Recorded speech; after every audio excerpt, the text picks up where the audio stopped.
All right, it is time to do the tier list.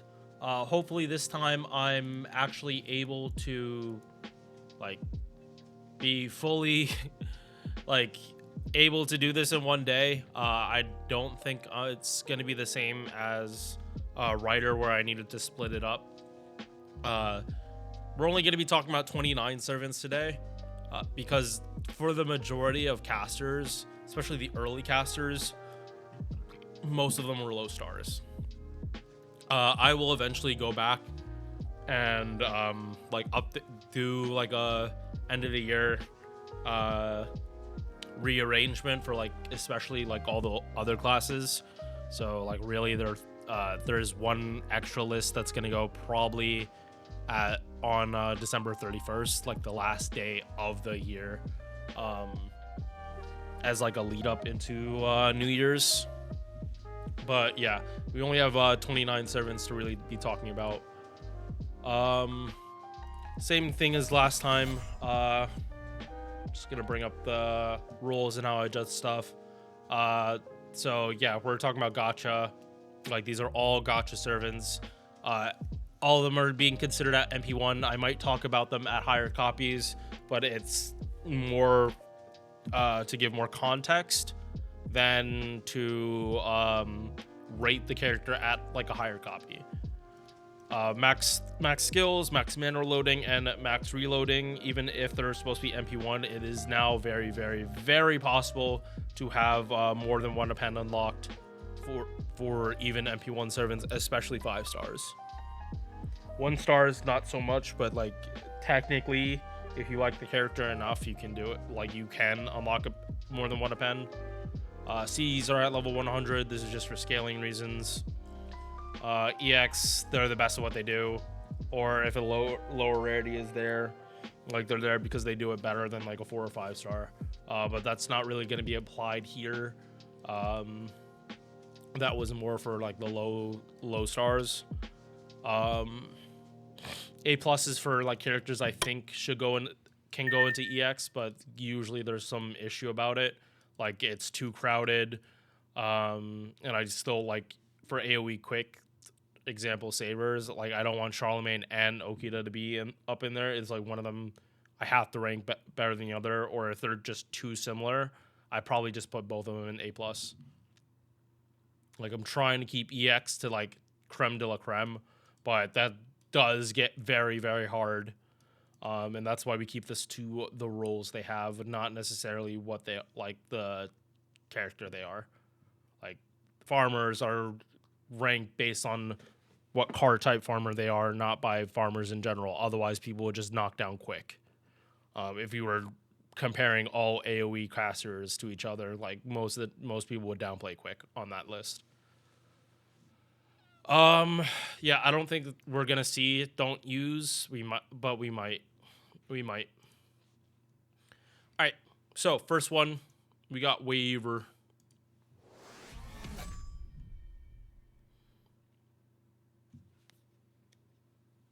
Okay, so Waiver. He is the most basic of basic 5 stars. He's the first 50% charge that we got into the game. And for a lot of these characters, we're not gonna care about hit count besides arts cards, because most casters are supports, and they're gonna be doing arts chains. So unless they're a DPS, we're pretty much gonna be just quickly running through skills and MPs, and just how they function. So we don't really care about here. He has very bad hit count, so he's mostly just gonna be doing arts chains. He got his entire kit reworked. The skills used to not have charge, but then they gave him like all the charge that he currently has, and then they did that like really, really early in the game's history too. So it's not like he only got like charge in like year 3. No, he's had charge for a long time. 50% crit with 30 battery, 30% defense, and 500 damage cut, 10 battery, and 30 attack, 500% damage plus, which is literally a joke, and another 10 battery. Arts up, debuff success rate. This is for the MP. This stuff just we're talking about supports. Just get these two, and you don't worry about anything else. Like, be completely honest. I unless they're a DPS, I'm literally not going to be talking about these three. MP has been buffed. Guaranteed drain, curse of for 6 turns, and it fights off magic resist 2. Really cool that they did this at the start. And the defense is pretty much guaranteed 2, 30% defense down, and a chance to stun. The stun chance isn't great, but it does come up. And Bond C is Buster Up. Easily A. A lot of characters do what he does better, but yeah, no. If he goes any lower, that doesn't make any sense. Next up, Tomomo. And she goes in A+, because there is no other character that does what she does. But it is much harder to fit her into a team than it is Castoria.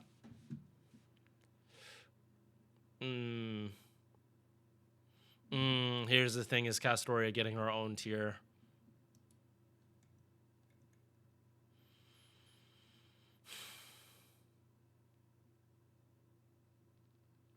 I actually think it's time, like, I don't think I gave Castoria her own tier before, so I don't think I'm going to start now. Like, it's different with Melisande because she is, like, so far better, but there are a lot of characters that do what Castoria can do now. Like, even, like, her own Berserker form, like, kind of does what she does, too, and kind of has a little better synergy, too. So, yeah, no, Castoria is not going in her own tier. She is going in EX. Like, I'll be frank about that. She is going in EX, but she's not getting her own tier. All right, Casco, high HP, and that's kind of what she wants. She wants as much HP as possible so that she can heal. She's less likely to get one shot. She needs to be spamming Arch Chains. Her base gains are not good. First skill, chance to drain, but it's 100% base and 30% MP damage. 30% defense, 30% and 30% defense for 1 turn. Arts buff 50% and a heal. Arts buff for herself 6%, and again, get these two. MP reduces everyone in the party's skill cooldown by 1. Heals for 2k. Scales to 3k, so like fairly low scaling. Like, this is definitely like showing that this was like a super early buff. And they didn't change the OC when they buffed her, but it's still 25 back on Overcharge 1. But for the most part, you're probably going to be seeing this MP here at 33.5% or higher because you just put Tomomo's MP last. Arts buff for the party is her Bond CE. Yeah, very much A+. Because she makes it so arts teams literally have 0 downtime on their skills if you're able to pop her MP enough. If her second skill got buffed that she had party-wide charge and or MP gain, I think Tomomo is just going to be fucking disgustingly broken, and you will be popping her MP literally every other turn if she is literally given charge per turn. Because I think that's what's going to be more broken for her if she has charge per turn, because she might be able to double stack it. Especially in teams that have even more cooldown reduction going on.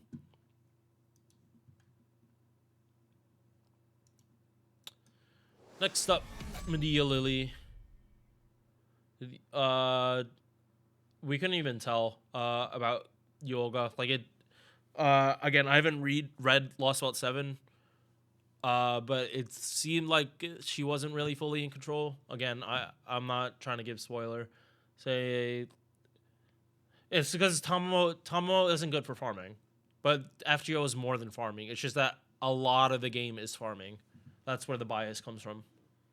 All right, Medea Lily. She's never gonna be a DPS. This base stack is so goddamn low that it looks like a 3-star. Her HP even still is low, but not that low. It is comparable to like Tomomo's at level 90. So just keep that in mind. MP charge 0.54%, 4 hit arts cards. So like Tamamo does have better base gains, but Medea Lily, like, she's still gonna be art spamming. Like, and she probably, like, you're probably not gonna care. She also has 150 battery, so gains don't really matter. Heals people of poison and a 3k heal. Increases healing received by 100% and their buff removal resistance for 3 turns. And this buff removal resistance is at 100%. So that is like, you cannot get your buffs removed, essentially, especially if that character also has like a passive to prevent buff removal. If the enemy, if it's a 500% chance, then you can't do anything about it. But like a skill buff, this is going to negate it. So yeah, unfortunate that she doesn't have any other party-wide effects besides just healing, because this would be fine as like esports potential, but this is also on the 3rd skill, not her 1st skill. So big oof. You pretty much have to give us up a slot. And there are some characters that can give you buff removal resistance for 3 turns and also give you something else. So yeah, it's like, you very specifically need like healing and to not get your buffs removed if you're bringing Medea Lily. Also, does she have the same VA or no? No, she does not. Young Medea does not share the same VA. All right. Again, same shit here. These two. Arts buff, debuff success rate. And why does she have this? Yeah, why does she have debuff success rate? She doesn't have any debuffs. Huh?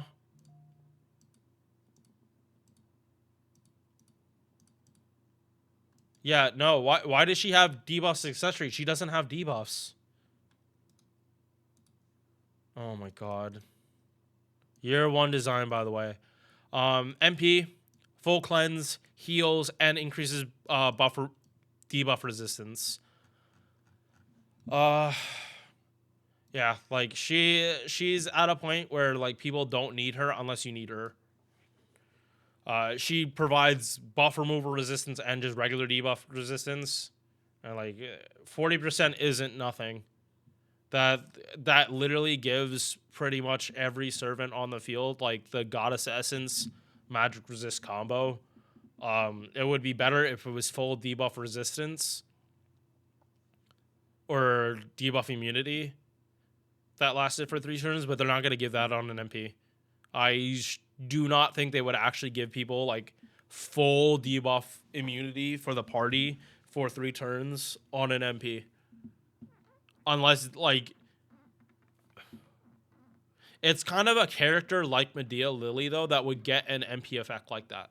It wouldn't be a super strong support servant. Like, BB Dubai would never get that as an MP buff. She gets the debuff immunity for 1 turn. But, like, Medea Lily, that only does healing and debuff resistance and buff removal resistance. Like, she could get away with a skill because she literally doesn't have anything else. So she goes here. If she didn't have her more recent buffs, she would go here because you do not need healing like this.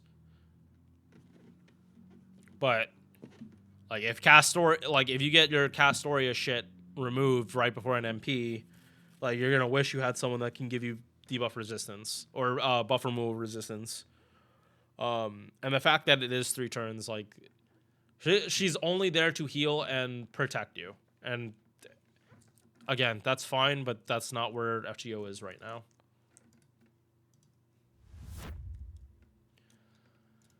Next up, Nursery Rhyme, and this character got a buff recently, and the Reformer, so we're actually talking normal shit now.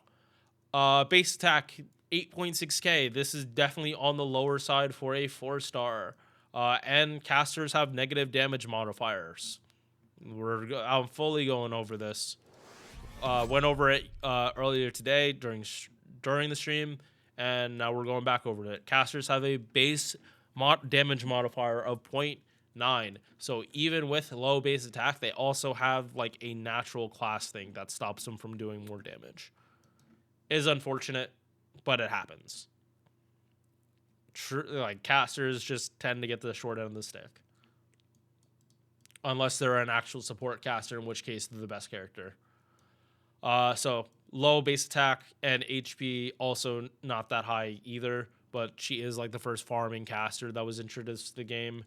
So I'm not saying she gets a pass, but she kind of does get a pass.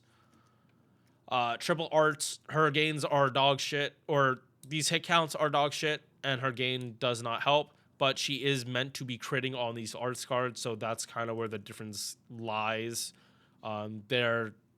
She's set up with the intention that she would crit. And that's how her gains are contrived. First skill, self-modification, 50% crit damage, and star weight. Thing to note about self-modification is that this is a very commonly buffed skill. Or now it's starting to be very commonly buffed. 2 characters with the highest rank for this skill got it buffed. If you have that happening, then the skill itself is up for getting buffed by everyone. And they have buffed this at both the floor and the ceiling level. So every other servant in between is up for getting it buffed. So Jolter, Nursery Rhyme, and Cursed Arm, they all can get this skill buffed.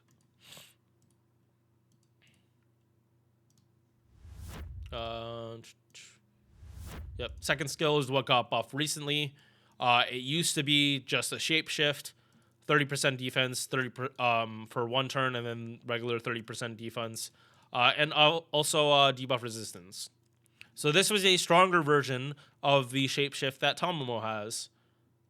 And shapeshift, or morph, is also a skill that has been buffed greatly, especially on the ceiling. The 2 servants that had the best version of the skill have gotten it buffed. And all the servants that had the worst version of the skill got it buffed already. So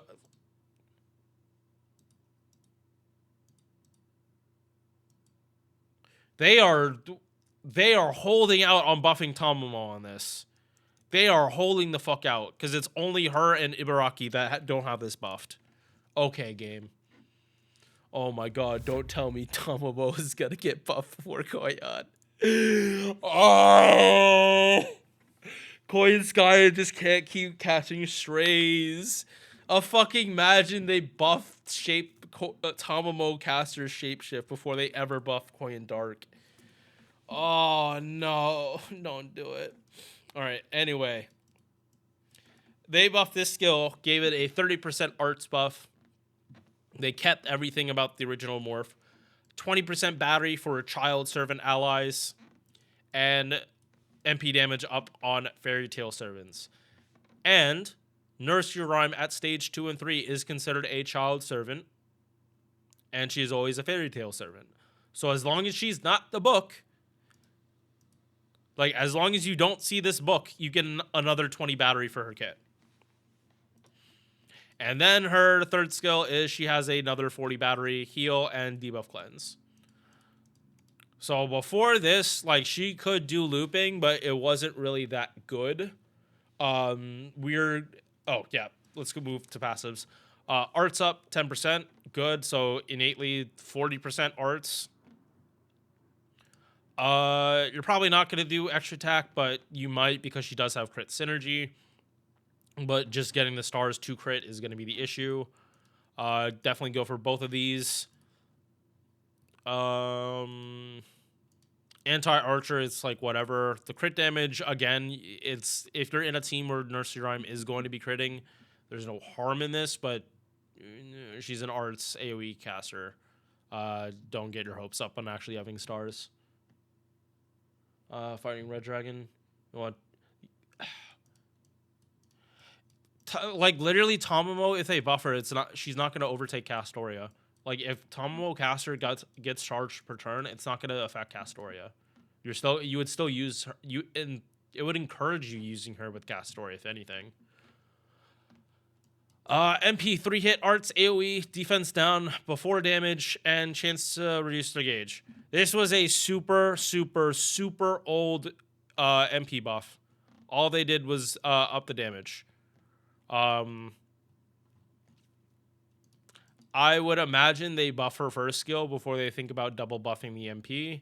And Bonsi crit damage and healing received.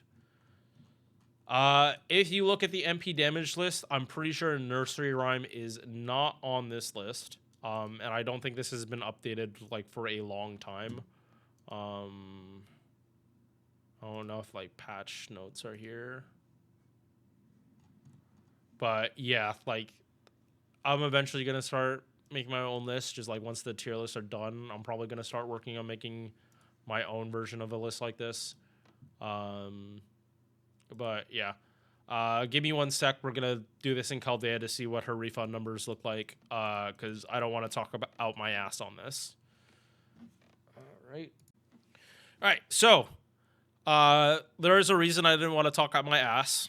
With Nursery Rhyme's charge situation, it is very, very easy to pop her MP in her farming. I am fighting using her against casters, so like her refund looks better than it actually is. But as you can see in a double Castoria Oberon setup, she does fairly good damage at MP1, capping out at 312,000. She does have a positive sub-attribute advantage, but still cast her, so it evens out or approximate if she was fighting someone like same attribute as her, and if she wasn't a caster. But yeah, this is like fairly impressive damage. She is basically like, she's a non-welfare version of Sieg.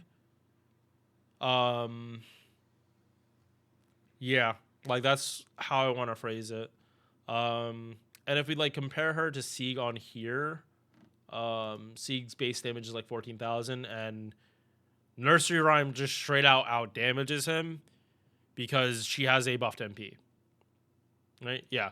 Like her MP, his MP2 is close to her MP1, but Sieg is free MP5. And if you bring him to fight dragons, Sieg is just going to do better. But at the same time, Nursery Rhyme kind of does have a higher ceiling against more neutral people, and does have just a better charge situation than Sieg.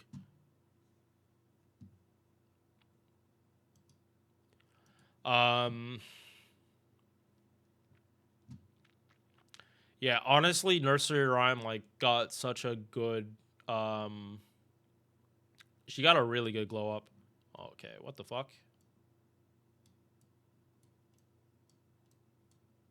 I have no idea what's going on. Oh, there we go. Yeah. So Nursery Rhyme.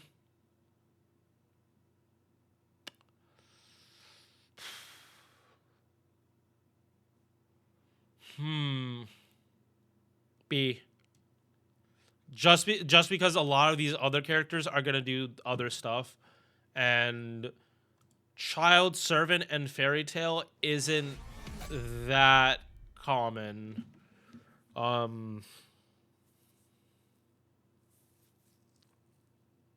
Yeah, like some of the characters you would be willing to run with her, they're also AoE as well.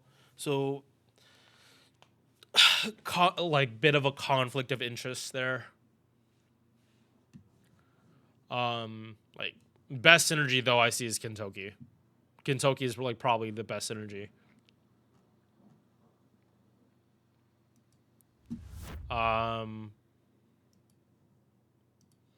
But yeah, MP1 is gonna be at B, but like pretty much as you get more copies, she just does better.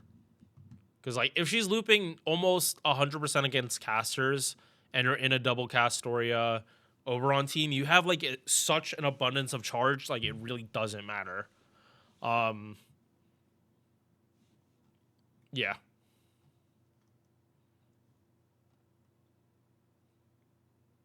Yeah, if I feel Nursery Rhyme can go up, she can, but she is like, I am comparing her to like 5 stars at MP1 as well, so not exactly the fairest, but yeah. All right, next up, it's not Solomon, Helena. So this was one of the first support casters that was like really out and about and like able to kind of be used as loop support, um, but not really. She's like always like the like little extra support. Like if your unit just like can't do it by itself, like and you need just a little bit more. Um,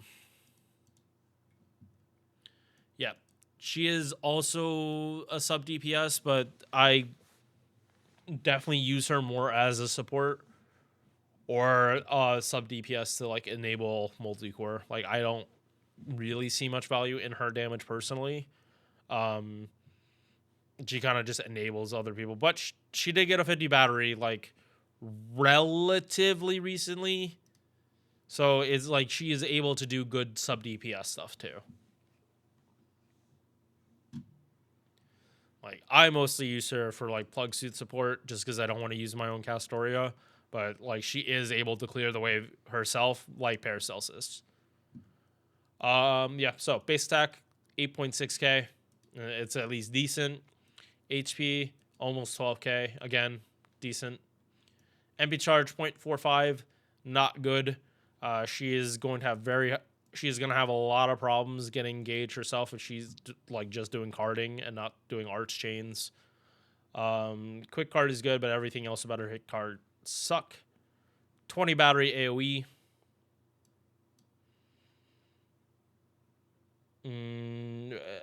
I don't know. They've been building up for that for a while.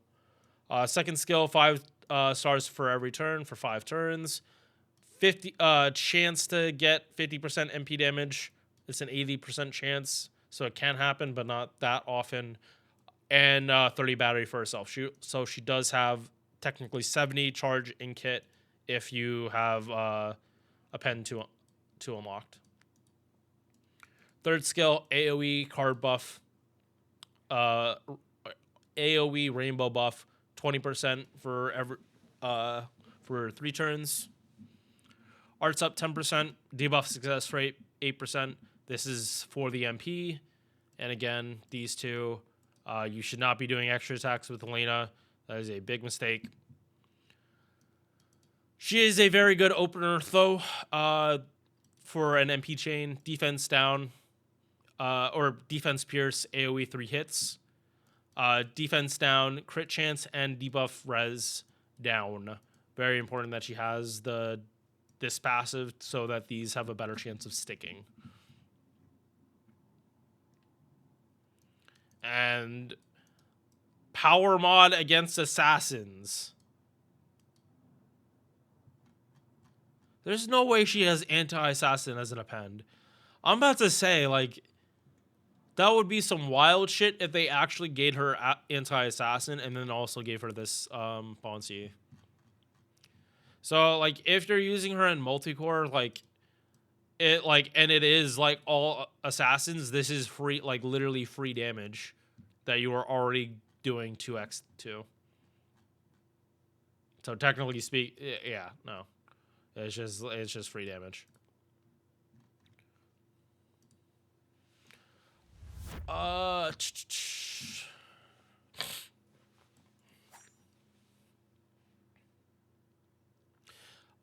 do want to put her at B because you don't really use Helena for her damage. Like especially at MP1, you're not using her for.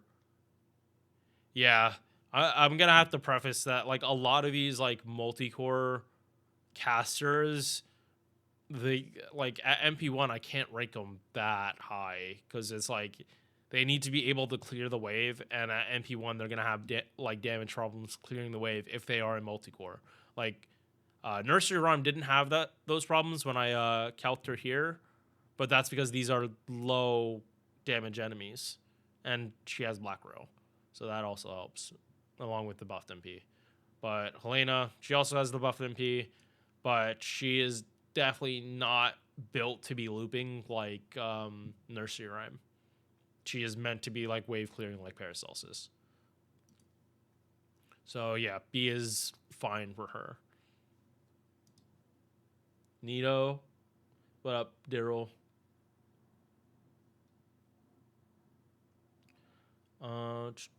Is Nito next? No, it's on. It's Edison, then Sanzong, then Nito.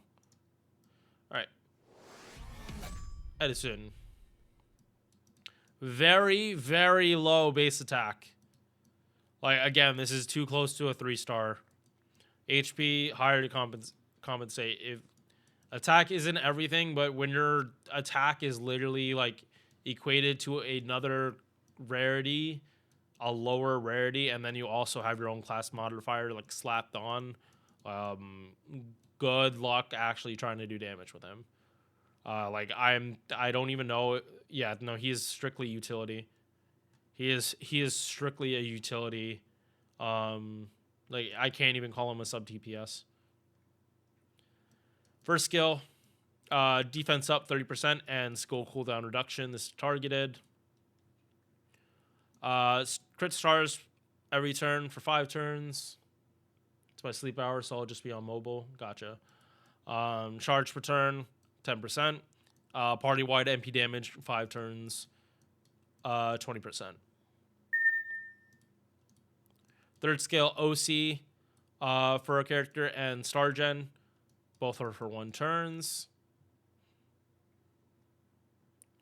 Passive skills, 4% arts. Item construction, D, debuff success rate. He is not putting debuffs here. It is strictly for his MP. Once again, go here. MP, 1-hit AoE arts. So again, you are not looping. Don't even try it. Like, this is not like... There's... Okay, so there's Nero, Oji Umu. There's Shuten. There's Shiki. And then there's Edison. What's the difference between Edison and all those characters? They actually have batteries. Even though they only have 1-hit MPs, they still have batteries. He doesn't. And his refund is also worse than theirs. So don't even try to be like thinking you're going to use him anything like Kalena, because it's not going to work. He is literally here to debuff your enemies. Skill seal them, MP seal them, crit, attack down, and then he needs to die. He should not be staying around that long. And it is truly unfortunate that they put this skill, like... It's like, if you don't need this, you can keep him at level 40 out of 50. Like, he's fine as an esports unit, but you still, like, can't use a taunt CE either. You need to use, like, K-scope and still hope he dies.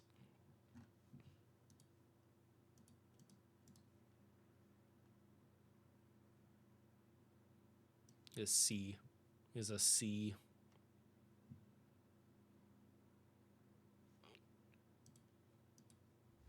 Again, I'm trying to like cruise through this and not make this a 5-hour recording.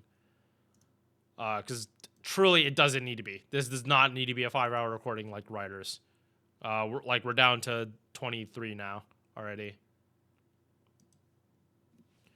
Alright, Sanzong. So this is a character that is greatly affected by the Pen 5 change, because this means that this 80% battery is now on a 6-turn cooldown, which is very important for Koinskaya. So this is going to be another character that we double check damage, because she can now be used in full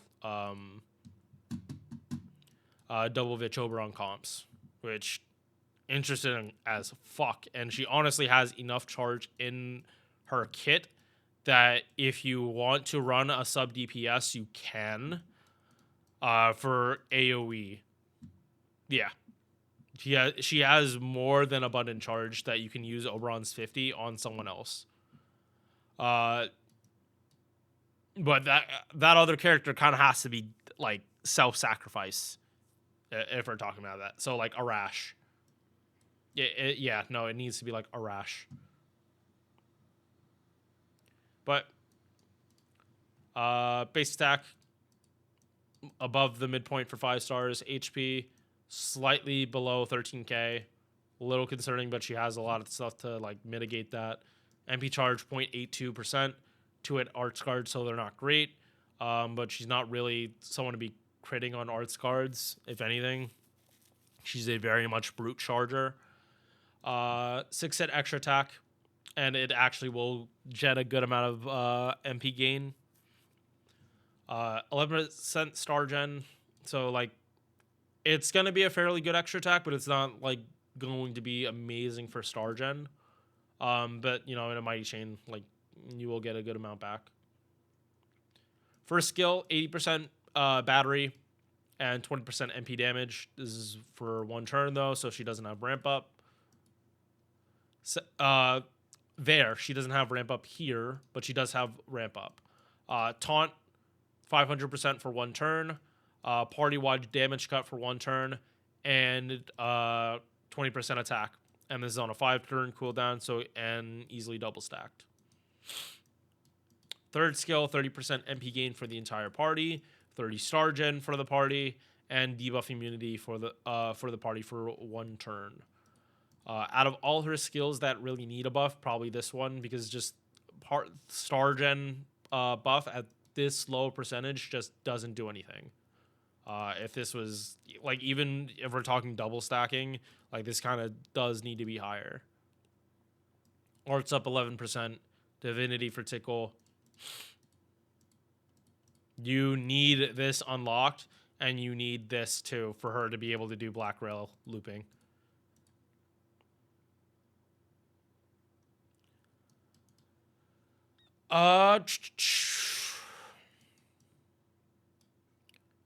Yeah, 12 hits, single target, defense pierce, crit attack chance down, 80% for 1 turn. Considering she's supposed to be fighting assassins, you know, the class that everyone equates like crits to, like critical hits, stabbing someone in the heart when they're not like taking an advantage. You suppress their crit this much, they're not doing shit. Like, they just can't crit you. So another break, I just want to show like what Sanzong damage looks like in single core looping. Yeah, it's not going to be like the single core looping sheet. I'm just going to show like what her damage looks like if you give her black rail and like fully ramp up Oberon. All right.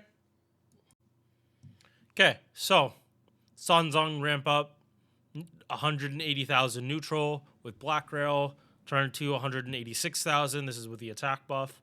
And turn 3, full Oberon double Vitch buff. She is hitting almost 600,000 neutral. And this does not take into account any kind of crits whatsoever.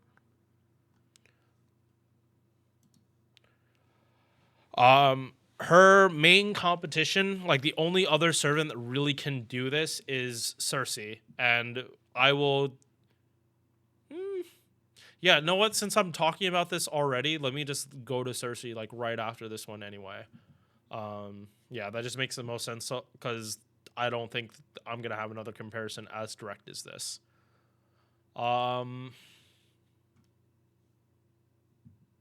Yeah, like 600,000... just for a normal setup. Like when before she wasn't even able to do this unless you had crits. That's honestly what I want to point out for this, is that this is like, this doesn't even need crits to work. So like single core like single target farming, like this is the damage thresholds like you need to like be hitting. And I think there is a single target farming node in Lost Belt 7 where one of the enemies is like, it's like 3 classes, and I think one of them is an assassin. So Sanzong can comfortably do this. And yeah, there isn't that much other comparisons for single target casters. Not ones that actually do damage. There's 1, 2, 3, 4, 5, 6, 7, 8, and like, you're not counting Medea. Queen of Sheba, not really. And yeah, Sanzong's base damage is so high. And because she has a buffed MP, which it like, and that's what it's definitely gonna come down to between her and Cersei, is that like Sanzong has a buffed MP. Sanzong has gotten buffs and Cersei just hasn't. At least I don't think Cersei's gotten a buff. If she has, then we'll see it in a second. But I'm pretty sure she hasn't.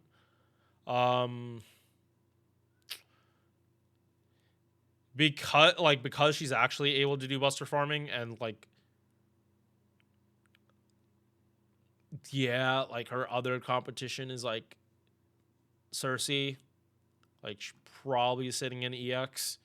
But again, we'll see in a second. Cersei's kit, but like I've seen Cersei's kit, I've used it, and the damage has definitely been underwhelming even for an MP5.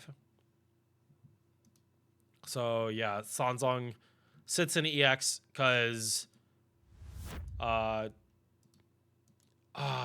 Ilya, hang on.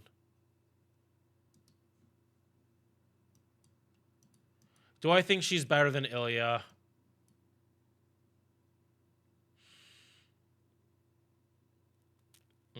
Yes. Yes, now I think she's better than Ilya. Because Ilya also, like, Sanzong has a 1-turn MP damage, but Ilya has a 1-turn mana burst. So, yeah.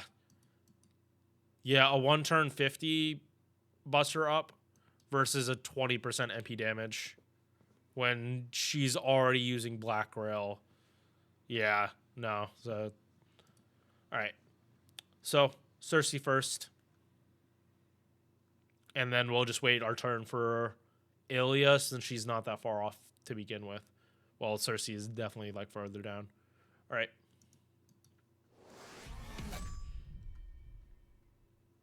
So, Cersei. Like, I was a big fan of like Greek myths as a kid. And I think they handled her story like fairly well.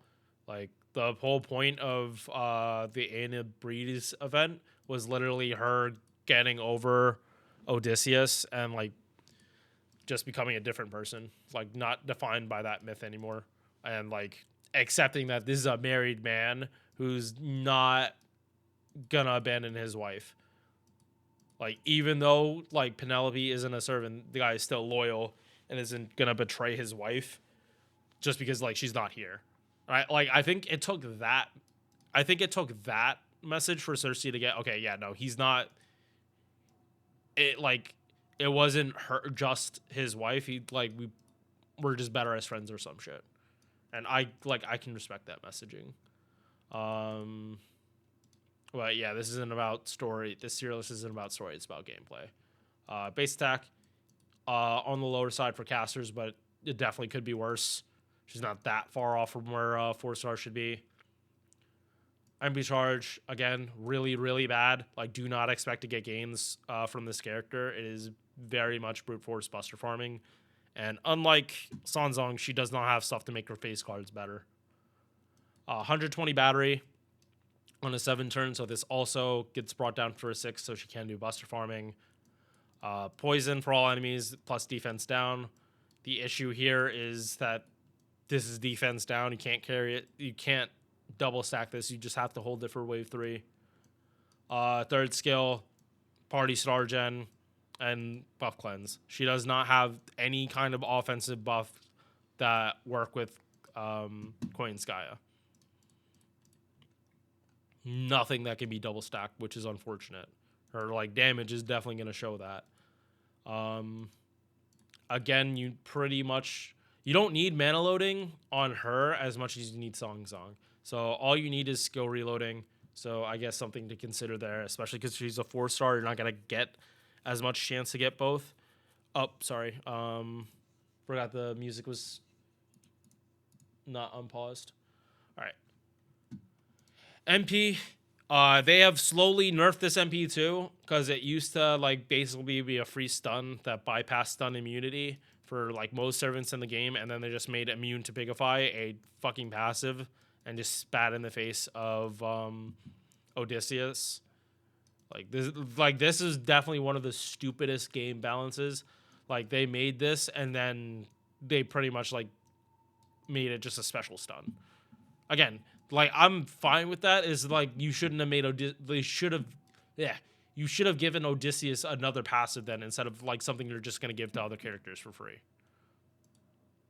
Removes offensive buffs, so like this already is saying that she's more for CQs than she would be for farming in the first place. And crit attack chance down, just like Sanzong, but just to a significantly lower degree. But it is 3 turns. Bonsi, MP gain for the party, and MP damage.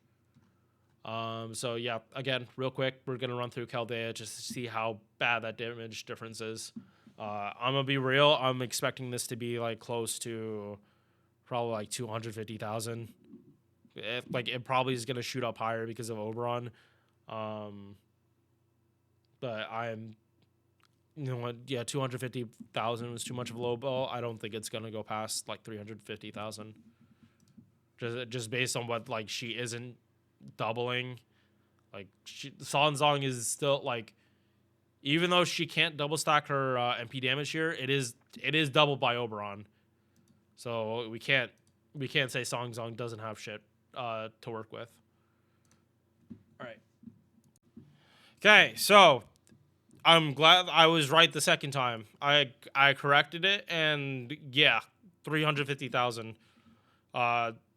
In the same exact setup as Sanzong, she literally does half the damage, or like barely more than half the damage, like maybe 55-60% of Sanzong's damage.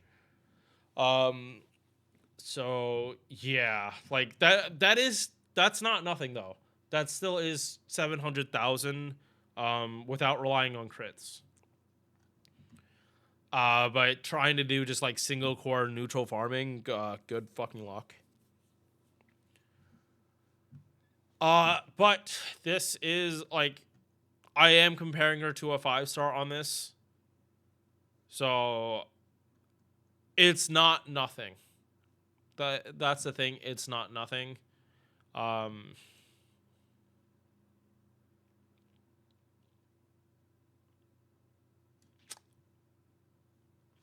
I'm feeling B here too, because she is very much functional. That's the thing. It's like B is like, they're okay and or functional.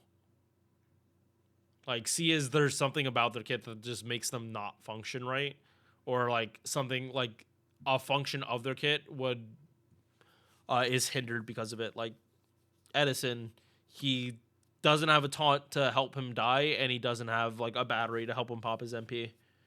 So you like, that's the CE he needs. Like, Cersei just needs damage, like buffs that give her like buffs that can stack, like give her actual buffs. Because she doesn't have any buffs. She has defense down, and that's it. But yeah, like raw potential is there. She just needs actual damage. All right, now we can go back on track. For Daryl's favorite character, Nitocris.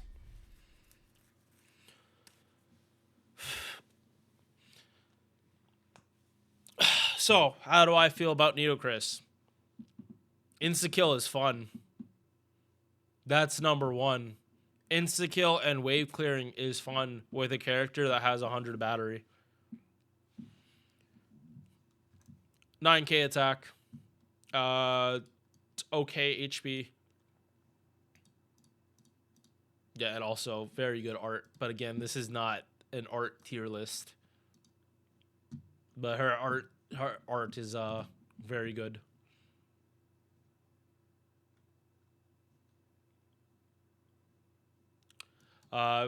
Base we talked about here. MP charge 0.54%. She is not that great of a looper, just because she insta kills, but because she has 100 battery, it kind of doesn't, like, you're already planning that, so it doesn't really matter. Yeah, like, she's not like Shiki, where like Shiki, like, it was a detriment if she insta killed first. Nitocris, it's kind of like, you do want it to happen first, but her chance to insta-kill also isn't high enough by itself. Like, she needs OC to like really make it better. Fighting Corpse of Albion, got it. All right, so first skill buff, 100% insta-kill success chance. She needed this. 20% arts. Again, she needed this because before, well, she always had the insta-kill success rate. But the arts buff is for like if her MP does not kill, which is fairly common because the chance rate isn't that high.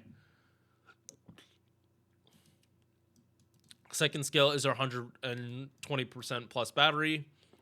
This is on a 7-turn too, but like because she's not Buster, it doesn't matter as much because arts doesn't really do cooldown reduction outside of Talmo, and even then it's sustain based, not instant burst. So even if you did reset cooldown, it's not like you're double popping this like anytime soon. Third skill, Guts 1 time 3 turns, and debuff cleanse, and this is a low cooldown Guts too. Down for up for 3, down for 2. I do think she needs a buff.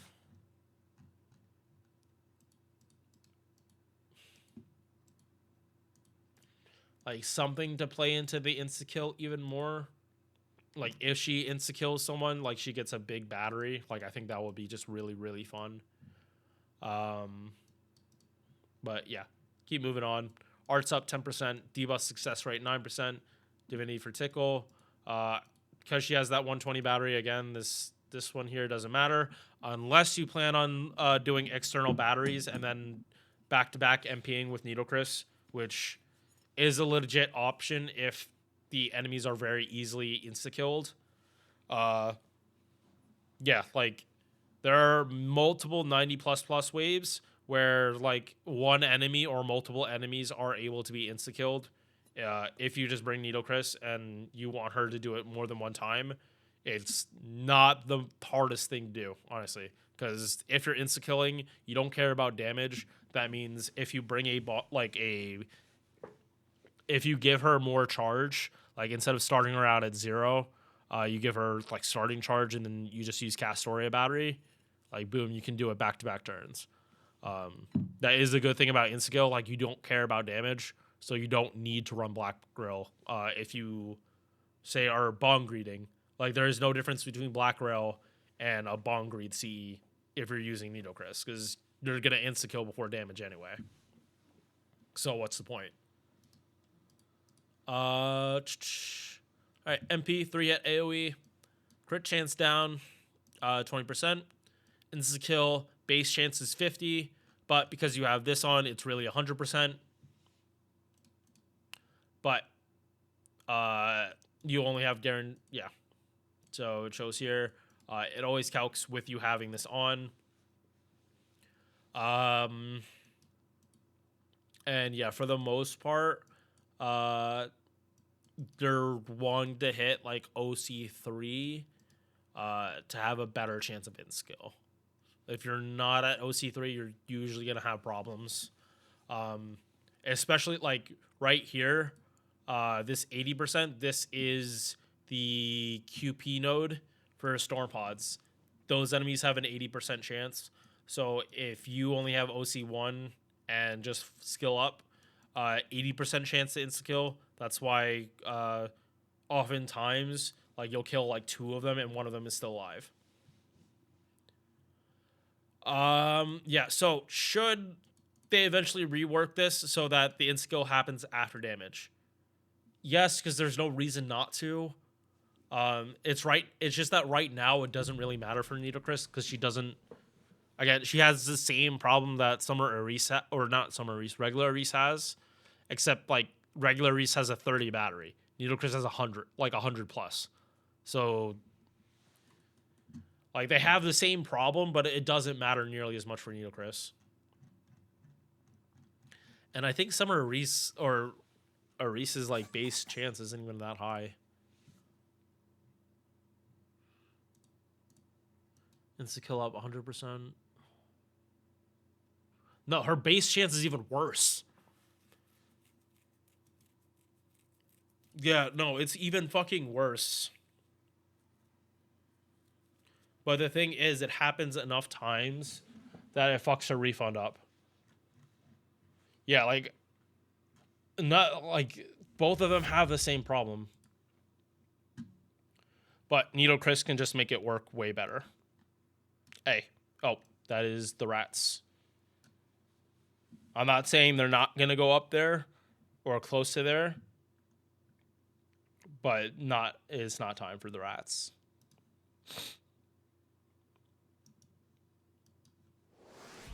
Da Vinci-chan. All right. So this character has gone through an overhaul and went from a lackluster wave clear to a sub DPS that can do wave clearing like fairly well. Base attack, it's low for a 5-star. HP okay. Sergeant MP charge 0.54%. So all of these wave clears kind of have the same gimmick, especially if they have one hit MPs that are not refunding. Don't try it. You are going to have a very, very bad time. Even though this character does have a 50 battery, you are definitely going uphill. Like, just why? You're also fighting assassins, so lower base gains, so just don't do it. Gains, again, on the lower side. First skill, OC, 2 stages, 1 time, and this buff lasts for 3 turns, so they don't have to MP that turn. If they need another turn, they can wait it. Defense up 30%, MP damage up 30%, and a guts 1 time, 3 turns, and this is on a 5-turn cooldown. Second buff, debuff immunity for 2 turns, HP every turn for 3 turns, 10% charge every turn, and party-wide arts buff 20% on a 6-turn cooldown. Third skill, 50% battery, ignores invincibility for 3 turns, and 10 crit stars. So this does not look like a main DPS. This looks like a sub DPS. She's probably meant to clear the first wave of trash mob enemies, and then your single target DPS just does what they need to do. Probably crits, probably not MPing this turn. And if they do, hope they can refund back their MP. Arts up 10%, debuff success rate 10%. Same thing here. Starting charge 20%. And here, like, does it really matter? Not really. But the mana loading does help with Castoria setups, where Da Vinci's just able to MP on turn 1. Or whenever you need her.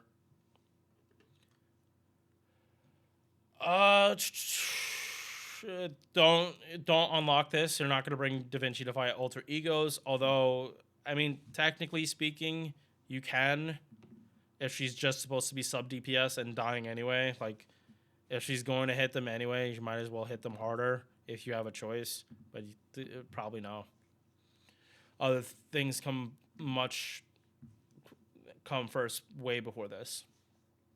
MP, 1-hit AoE, defense pierce, crit attack chance down 30%. A lot of casters tend to have this, specifically because assassins critting can kind of like burst them down if they're not careful. And she gets 30% MP damage for 1 turn before she activates her MP.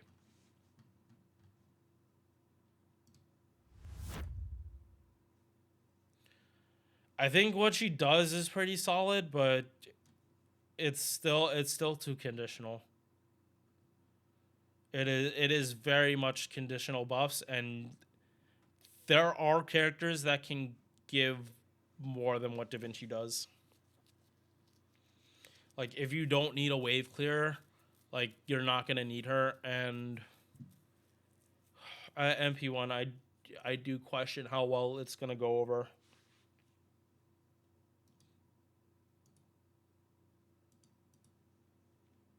Like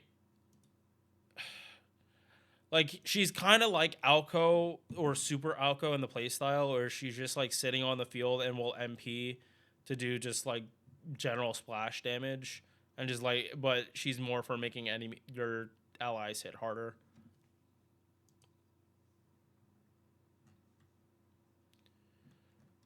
All right.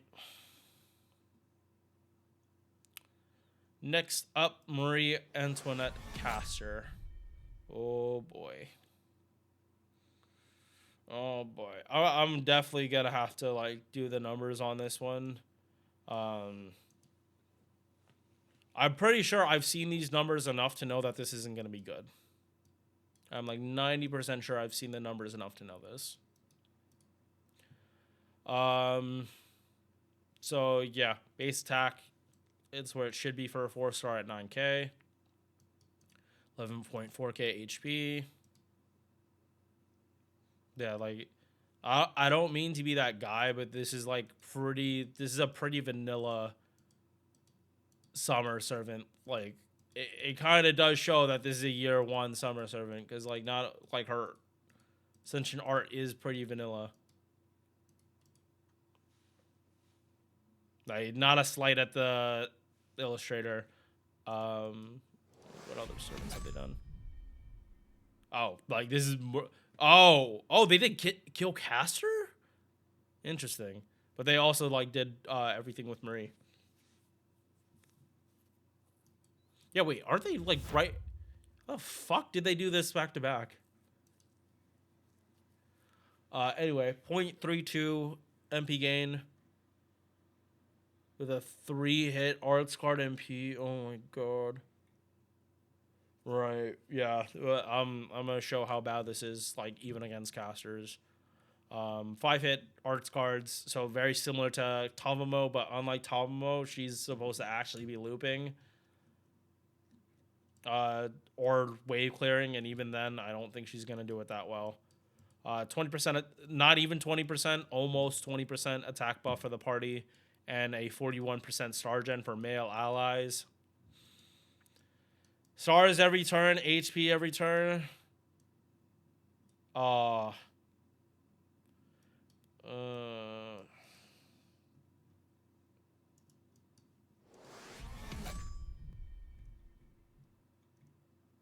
Okay, I have a serious question. How the fuck do they make an art servant that has worse refund than the rider, the quick servant? I have genuine questions what their design philosophy was. Because like how do you make an art servant summer version like loop worse than the quick version? So she has no battery, no arts up, no MP gain, and only a 20, not even 20% attack buff. 3-hit AoE arts, crit chance down, and party crit damage of 20. Why is it so bad? It's so fucking bad. Like I'm not even gonna like pause this. Like I'm gonna like set this up real quick. That like to show how bad this looks on paper.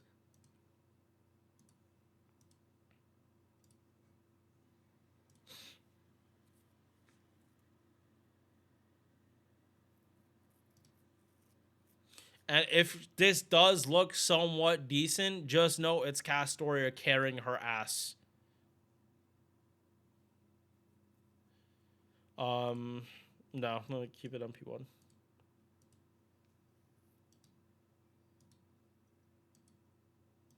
Like nursery rhyme, you could probably get away with not popping shit.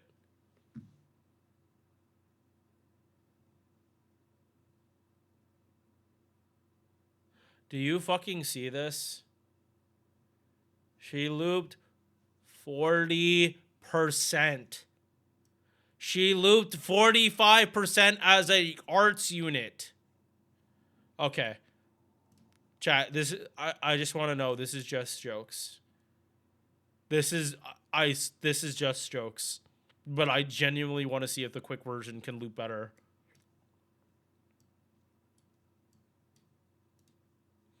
In the same fucking setup.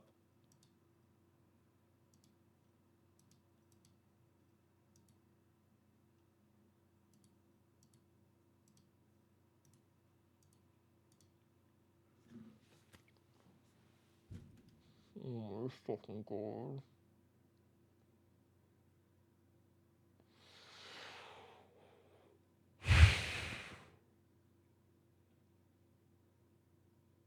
I know this is because it's also like this one's also getting overkill, but that's still a fucking slap in the face. That is still a slap in the fucking face. Holy shit.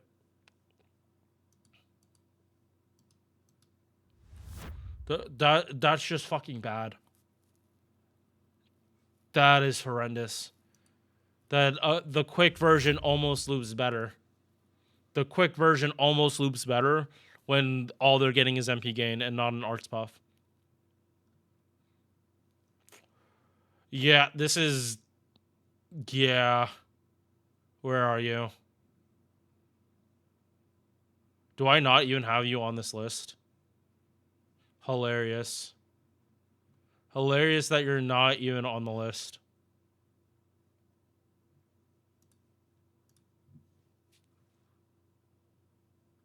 Are you not here? Yeah, spit like slap in the face that I didn't even put her here. So give me a sec. I'm just gonna get this, get her added. There is no justifiable reason you can ever convince me to use this character. Holy fucking shit. Like, fucking slap in the goddamn face. 100% arts up and 60% MP gain, and you barely beat out the quick version. Like, actually fucking disgraceful. Gear 1 game design at its absolute finest.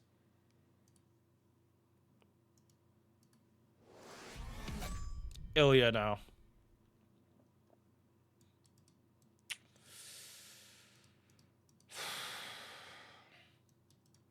I have unfortunately become desensitized to like the child servants because that's part of my job. I have to be around like little kids all the time, around Ilya's age, which again is why I don't watch Prisma Ilya, because I'd rather not be thinking about what my students do when I'm not around them.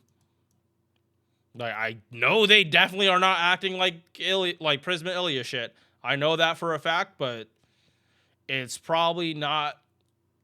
It's the shit they say. It's probably not that far off.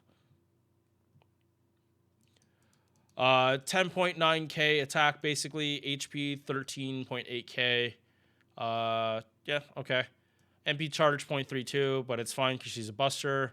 Yeah, like Murray Caster is an AoE arts having the same shit that Ilya has. Like, for fuck's sake.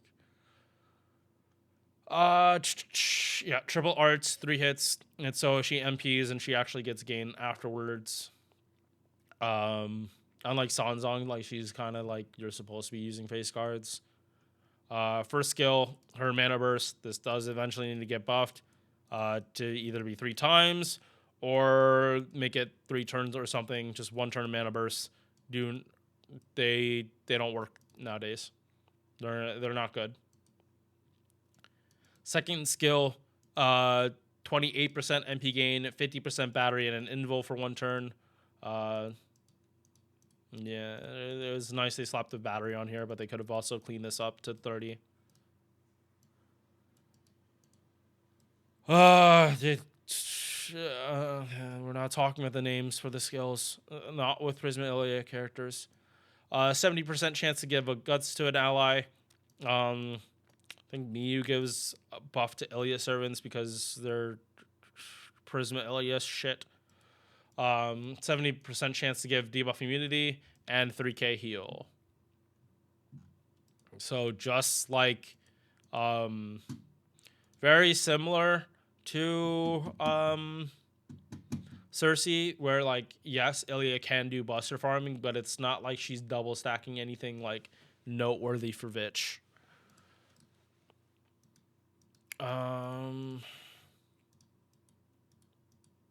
Yeah, and neither appends really do anything for Ilya. MP, or oh yeah, passives. Debuff resistance and charge return. Very similar to like an Avenger passive. Uh, Anti-Archer, this is Kuro. Crit damage, sure. Extra attack, meh. Don't expect too much of it out of an extra attack from Ilya. Unless it's an MP turn. She ramps up MP gain so that her like weak arts cards actually will be doing shit. It wasn't always like that, but their buff, they make it so Ilya can actually gen stars and keep spamming her MP. But she puts demerits on herself. Almost guaranteed chance to lose 10% attack and defense for 3 turns. If you're able to continuously cleanse, cool. This is where this debuff immunity came in and stuff. It was supposed to mitigate it. And 20% buster up. Bonsi Omni card buff for the party.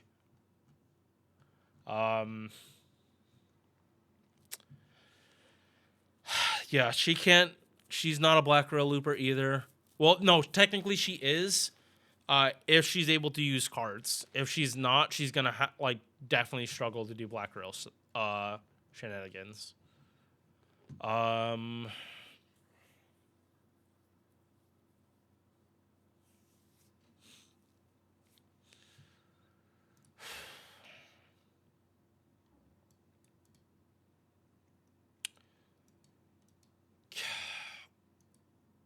Where am I putting Ilya? She's functional, but she's not. She needs way more buffs. She needs like her own attack buffs. Like, yeah, no. She has a mana burst and does not have anything which can double stack. She's functional, and her damage probably would not be that far off Cersei's. It would probably be better than Cersei's, simply because she has a buffed MP, and her face cards actually have a good chance to be critting. But I don't know. Am I putting Ilya on the same level as Cersei?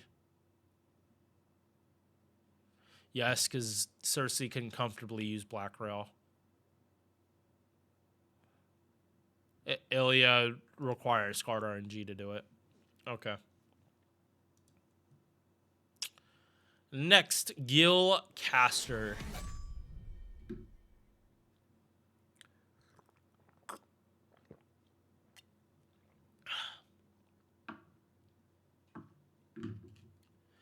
And not the best option. Yeah, no, it is definitely not how kids should be acting. Although I don't mean to be that guy, but let's just point it out. Like, little kids do have crushes on their teachers. It happens, which is why it's like Ilya's like crush on Shiro doesn't. Same with Kuro. Like, it doesn't bother me that much because like, come on, when you were a little kid, like, and you had like an attractive teacher, you definitely had a crush on her. Like, we're not erasing the past. Like, obviously, no teacher should ever, like, let kids keep those feelings and not rebuff them. No adult should ever, like, bend to the wishes of children on this. Ever. Fucking disgusting if you do.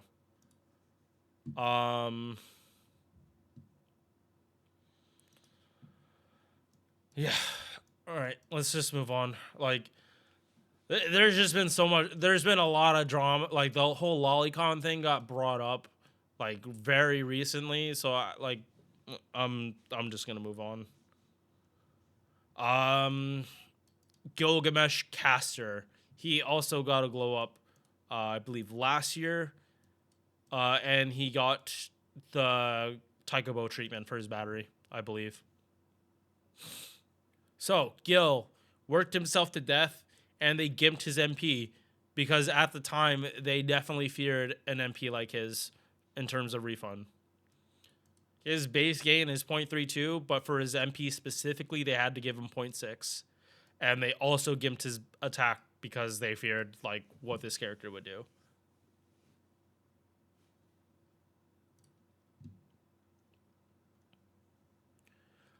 Five hit arts cards, again, similar to Tomomo. The fucking crazy that we get 3 characters that have the same base, the same gain, the same deck, all released like near each other.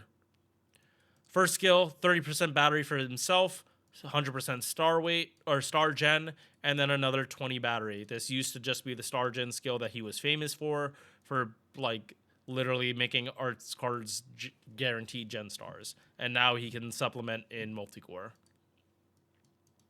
21% attack for the party. That's it. Arts up 30%. Debuff success rate up 30%. So very good multi-core utility. Arts up, battery, attack up. And debuff success rate for added kick for characters like Dioscuri or that like sometimes struggle to land like their res down. Debuff success rate up 10%, arts up 10%, and Divinity for Tickle. Mana loading for extra comfort. Can get this, but again, Tomomo only really. MP 10 hit AoE arts. Damages all enemies. Party defense up 20%. Party crit damage up 30%. Reduces defense after damage. And Bonsi MP damage while he's on the field. So again, for the sake of transparency, I will show what his refund is, just to show I'm not like talking out my ass on this shit.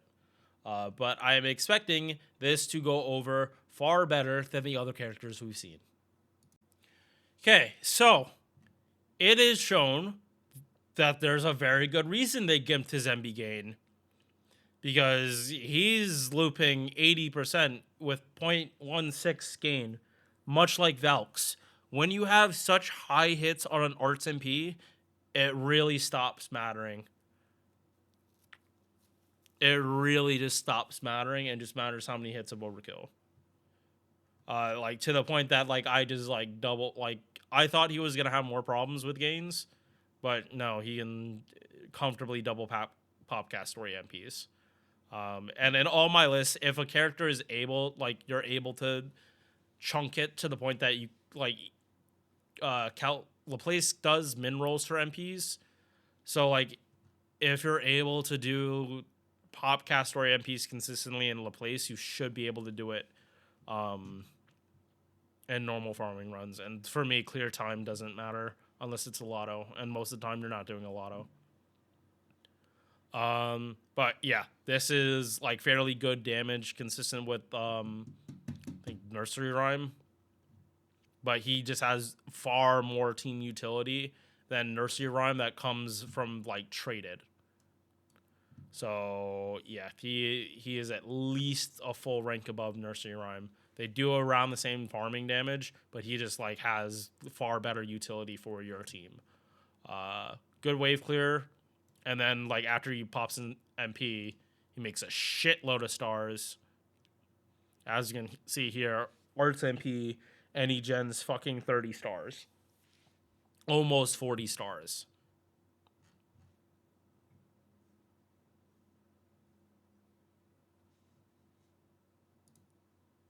Yep.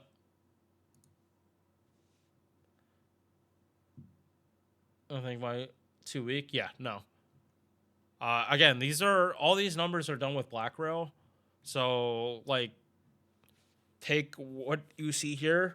You need to apply it to your own account because not every account has Black Rail. My main just has 2, but my main has 2 MOBs, but both my alts do not have MOB Black Rail. And trust me, I feel the fucking difference. But eventually, as like you will have an MOB Black Rail. Eventually, you just need to play enough times. If you have to resurrect, do it, because Bargus fight is very infuriating. There's a reason why it does not have a super recollection.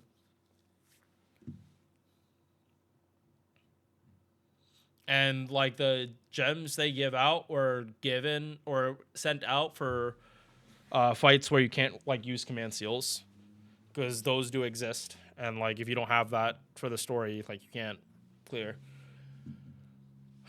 All right. So yeah, Guildcaster, he goes where he belongs.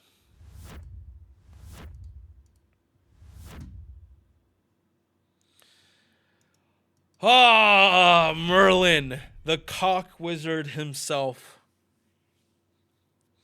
Biggest fucking dickhead.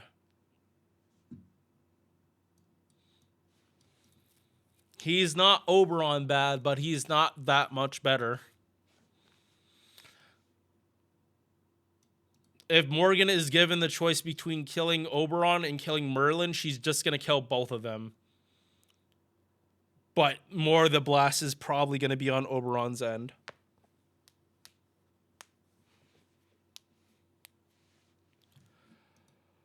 Okay. Base attack 10.5, but he's a support. Don't use him like a DPS. You will be greatly disappointed. HP, it's okay. It's not super high, but it's fine.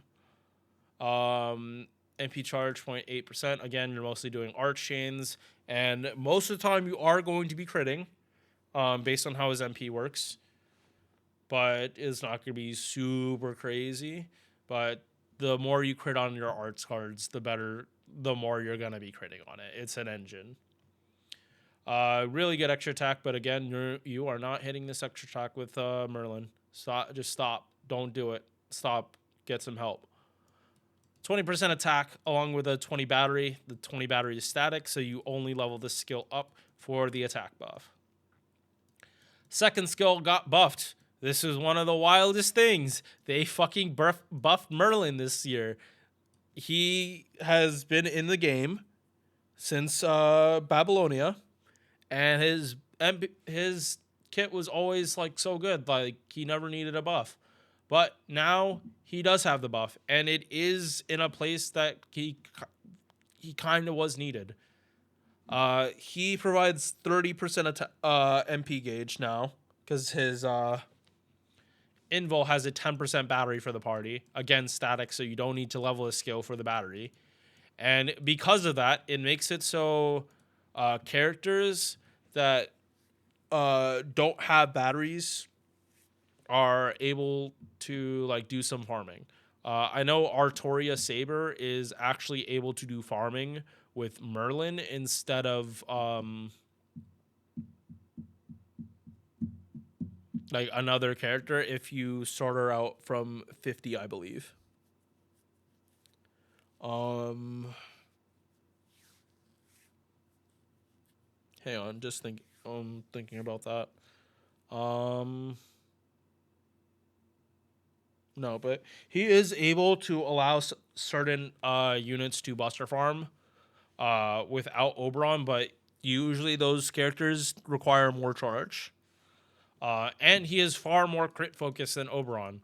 So the Invul for one turn, party star gen 50%, party crit damage 50%, and crit chance down along with that 10 battery. The part about the crit damage is important because if you didn't know, Vich only gives 50% crit damage. So basically with skill 3 and 2 active, you basically have the amount of support Vich gives to Buster Servants when they're not fighting man attribute, except they can't they don't get charge per Buster card they use. They get charge per turn instead with Merlin's MP. The game has been moving away from like double Vich comps for a while, to the point that for some servants farming, you don't even use double Vich. If their kit is built well enough, you can use double Oberon, and it's like legit damage, like Black Rail double Oberon, not like starting with K scope and using double Oberon for some characters. Like the scales have kind of changed as more servants get more charge, and it's just come to the point where Merlin did need a buff. and he provides more crit damage than Bitch does. This is just a fact, but it's only for one turn. So just make sure when you pop the skill, you're actually able to crit. Otherwise, there isn't that much of a point of popping the skill. But you're in Buster, so your chance of not critting is low. And if you don't have the cards to crit on the first turn, if you're starting with Merlin, just reset. Just reset until you get the cards you need. Art's up 6%, debuff success rate 6%, 5% gauge per turn. Definitely mana loading. Definitely this, because he is a sustain. You can get this if you have the servant coins, but Merlin is not really hitting his cards, especially not against Berserkers. Like, good that he has it, because he just does more damage, but like this should not be a focus. Shouldn't be doing extra attack with Merlin, even though it would be okay. Just know, like if you're gonna like solo with a servant, I would use Castoria over Merlin any day of the week. MP, heal per turn for 5 turns, 5 gauge per turn for 5 turns, and crit stars that scale off OC. So Merlin is the originator of the Invincible comp, and basically you just MP spammed to the point that you had like as many stars as you needed per turn, to the point that like any arts card you did was critting, and then you just keep laying on the MPs, and you just heal, and like you would heal way more than the damage you would take. And because he has an invul, like if you're about to get MP'd, he can tank it. And didn't even mention this, that the cooldown for the skill went down from this buff. So it's even more reliable for invincible comps if you need like hard survivability. And Bonsi, Buster up and crit damage up. Yeah, no. Before this buff, he probably would have been staying in A or A+, but he is firmly in EX now. Like, you see him significantly more on JP. Yeah, like, I like, he, because Castoria, I don't think is in her own class anymore. Like, he definitely joins up there.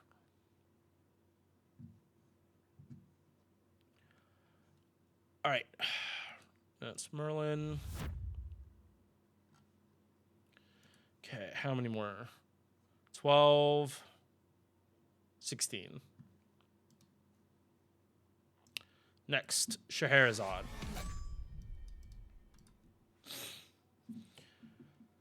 So, this is a character not a lot of people like. For a very good reason. They wrote her character absolutely terrible in Agartha. But they have slowly shown that she has like actual character development, especially not character development you'd expect from like a servant. They're supposed to be like unless like, okay, like in general, servants are supposed to be caricatures of the real people, because like that's how servants work. So the idea that the caricature of Scheherazade is that she's so afraid of death that she's willing to fuck everyone over, so that she doesn't die. Agartha was a very poor showing of a character like this.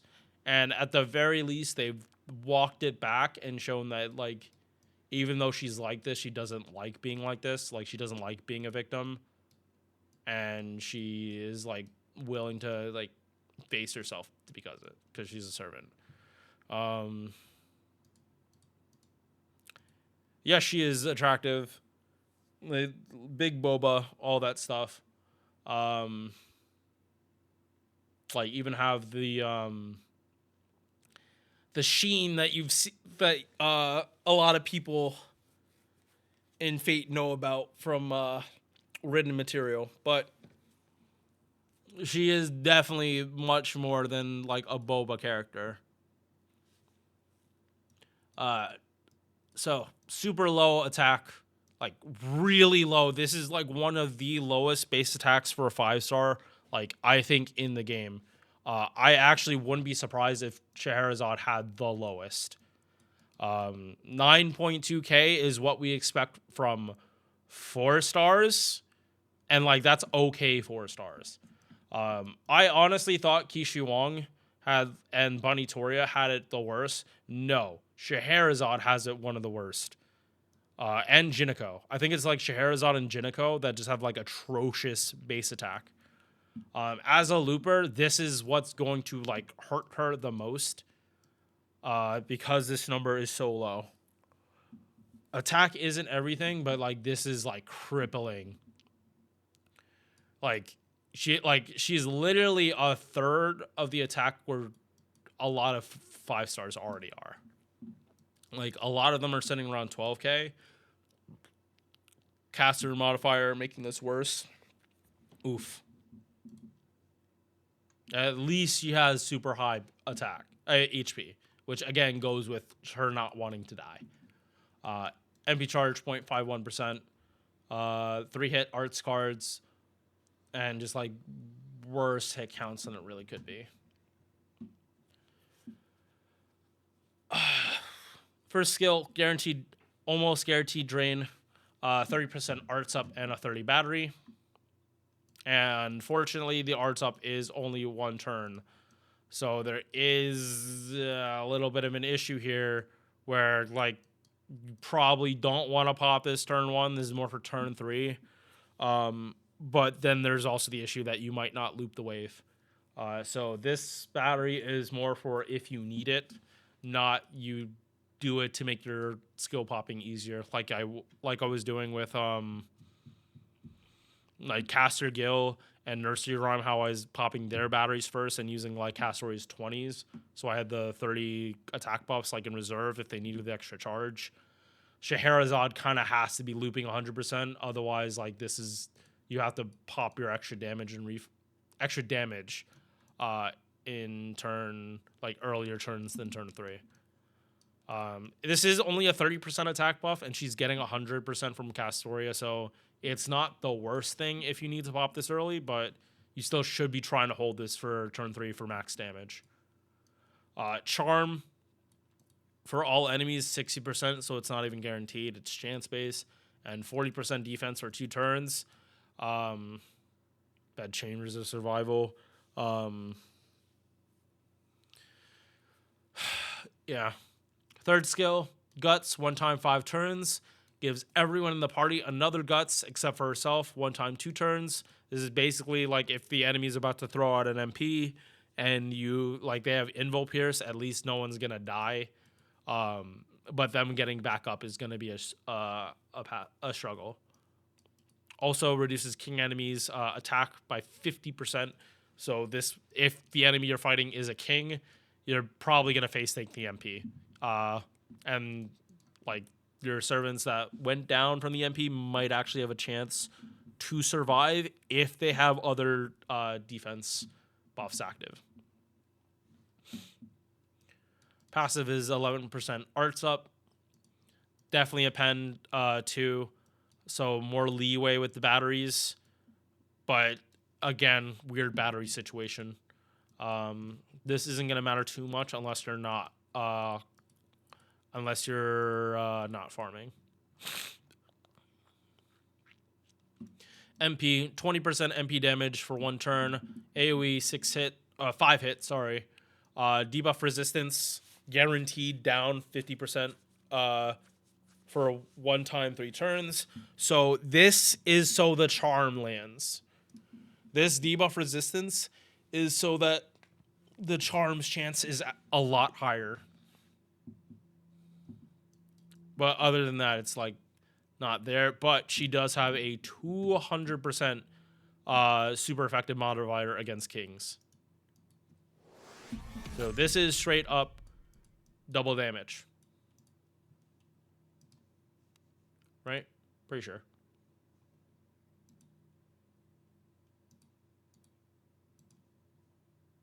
Yeah, this should be like 1-to-1, like 2x.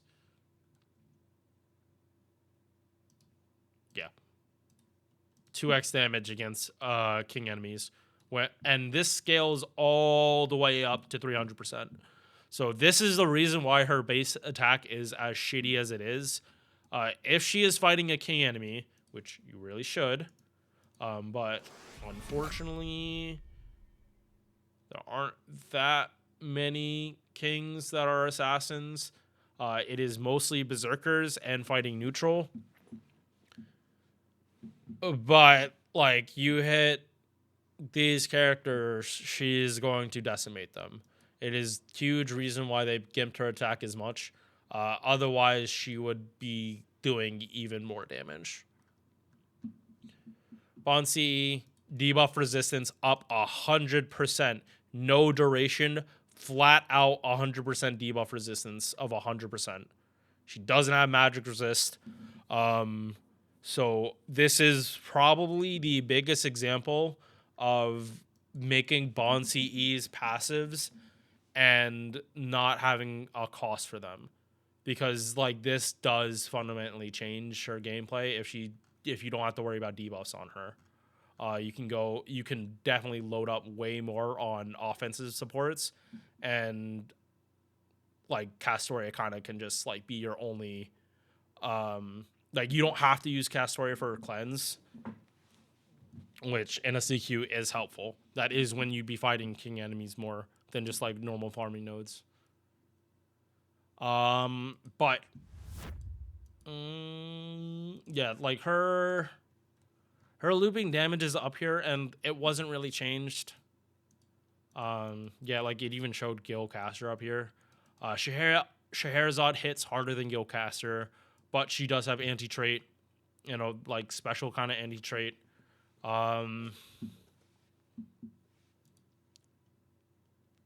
Yeah, forgive me for not wanting to do the calcs on this, but I do want this to not take the rest of the day. Merlin, the wizard that Castoria and Morgan hate so much. It's because Merlin is the type of person to like know someone's going down, going to end up in ruin, and does absolutely nothing about it.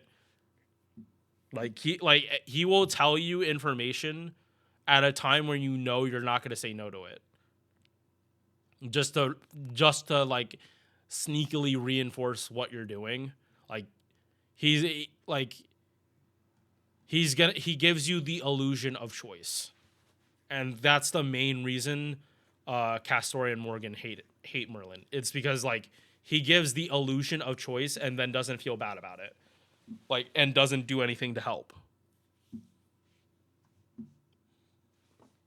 He could have seen that Artoria had a very bad the mindset she had wasn't exactly correct for a king, but it was the type of king England needed to succeed, because that's what he saw.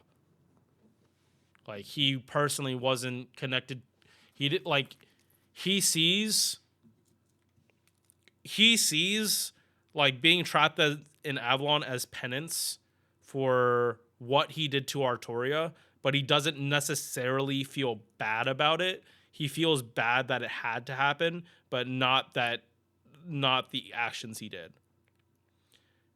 And then there's all the women he fucked up their marriage life. He definitely does not feel bad about that.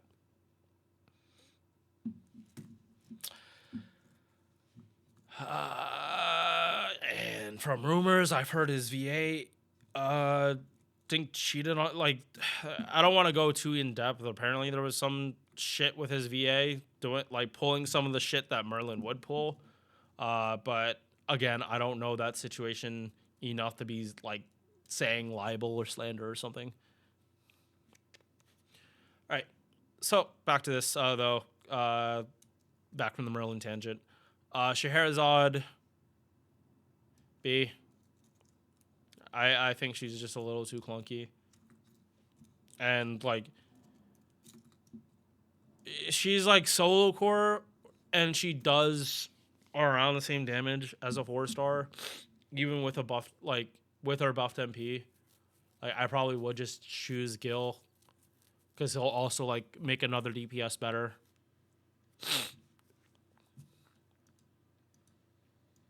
Yeah, like I think like enabling art servants to gen stars is more useful than another just AoE caster, because there is a better one than her on the list too, with like a pretty similar kit.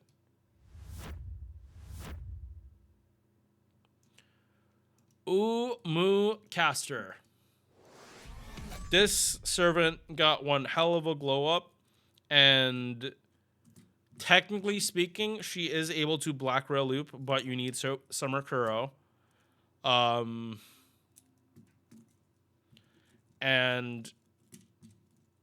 based on what I saw, all they need to do is like allow her to be able to black rail loop, and she's gonna do great.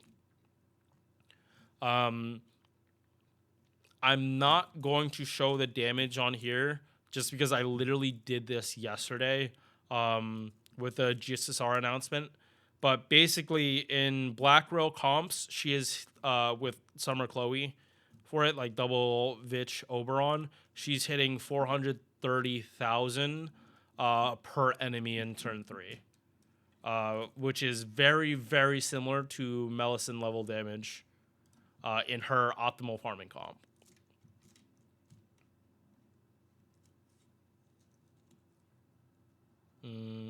Yeah, 400, like Black Girl Melisyn.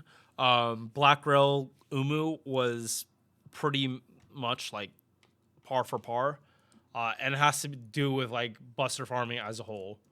Umu caster is pretty much held back by her like lower base attack. Especially after seeing Scheherazade, I'm surprised they did not give this lower. Base attack 10.8k, HP 13.7 essentially. Glorious. MP charge 0.4%, but she's a buster unit, so don't worry too much. Hit counts though look fucking phenomenal. 0.4 on 6 hit arts and 6% on extra attack. Extra attack isn't going to do too much unless one of her skills is active and she's at 50% or lower, but this is still good for base gains if she's supposed to be critting. Coup caster does more damage than her normally, but most of the times she is not using Black Rail, A, and B, Coup caster does not have the same type of crit damage that Umu caster could do, which she's being run with Vich. She's going to crit, and she has 2 buster cards. First skill, 50 battery, and if she's at 50% MP HP or less, she gets 50% MP gain. So conditional buff like Tonalico. If you meet the condition, the skill activates. If you don't, it's still going to be on you, but you won't get the effect. Yep, says it right here. It will just show faded. And it changed. It's dynamic where like if you heal up, it will and take damage, it will turn off and on again. Second skill, 30% attack, 30% defense, and defense like she does not take double damage from, or she does not take more than 1x damage anymore. No matter who she fights, she's always gonna at least take 1x damage from them. So very good for utility.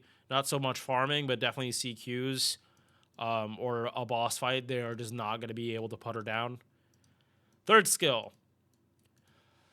So Umu was always able to do buster farming, but she could not double stack everything in her kit. Now with Append 3, sorry, not Append 3, Append 5, she can double stack this. So she can double stack 80% attack. Buster farming is notorious for not supplying attack buffs. So characters that have a lot of like card buffs that can be double stacked with Vich, they tend to like not scale as well because their base attack is not being amped up at all. Not the case with Umu, and it's part of why she hits as hard as she fucking does. I will say though that if you give Cuckoo the same exact setup as caster Umu, Cuckoo is just gonna fucking hit harder because it's Cuckoo. Cuckoo-con like is just peak buster, and Umu needs buffs to like compete with that. She needs buffs that like outscale Melisyn. But honestly, if they made it so she can black rail without Summer Kuro, it is gonna just like make her damages better. Because right now on this looping sheet, Caster Umu is again doing 230,000, which not great when Tonalico is literally right here and can do that with double Vich Oberon, but she can also do Black Rail.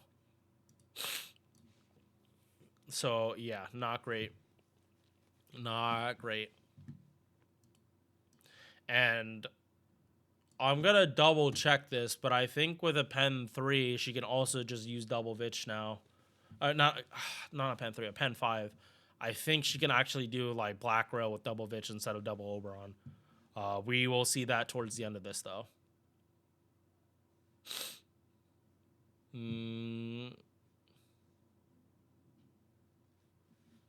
Yep. You kind of need to know how to do the fight.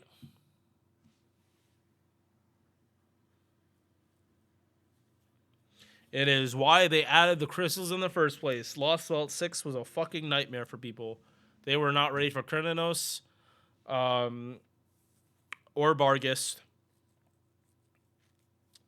Like those two are killers for people. Or Morgan. Like all three of those fights were some of the hardest. Quick up 8%, arts up 11%, healing received 10%. These two are basically mandatory if you plan on doing Black Rail shit.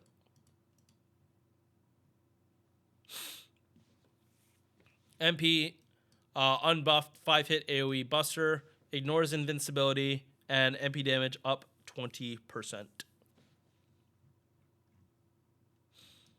Bonsi, Buster up, and MP Gen. I'm giving her the glaze, but I'm not even gonna try and say that she deserves to go in EX. Because let's be honest, most people, if they're looking for an AoE Busters caster, they're gonna choose Kucaster just because Kucaster is lower party cost and does more consistent damage. Because Black Rail Umu, Caster Umu, is a very expensive team party cost where you literally I'll set it up right now, but I think the base party cost is like close to like 60.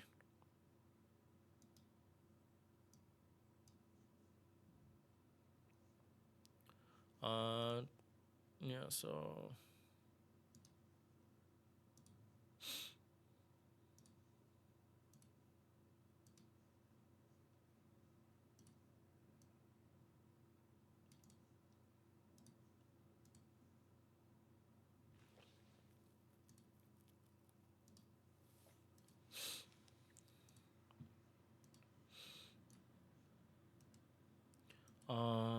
and we're still not done yet.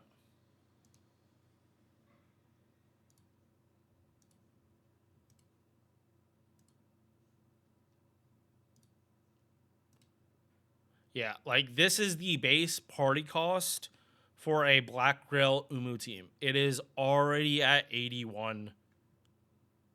Like you literally can't bond greed with this team, which is like the main reason I don't want to rate her higher. Like I do think a pen 5 working the way it does is really helpful for her. But let's be honest, if you don't already have Tonalico, you are definitely already have a Kucaster. I will say though, if you don't have MP5 Kucaster, your mileage is going to greatly differ because the Kucaster damage you see on this list is MP5. This is not lower copies. So yeah, like if you don't have MP5, it's not like he's instant win button against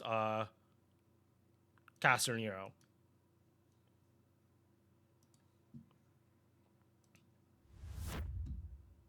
Okay, we already talked about Cersei, Queen of Sheba.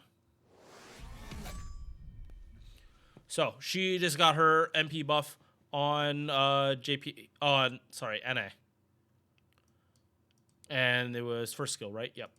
Okay. 8.6k attack, 12.1k HP.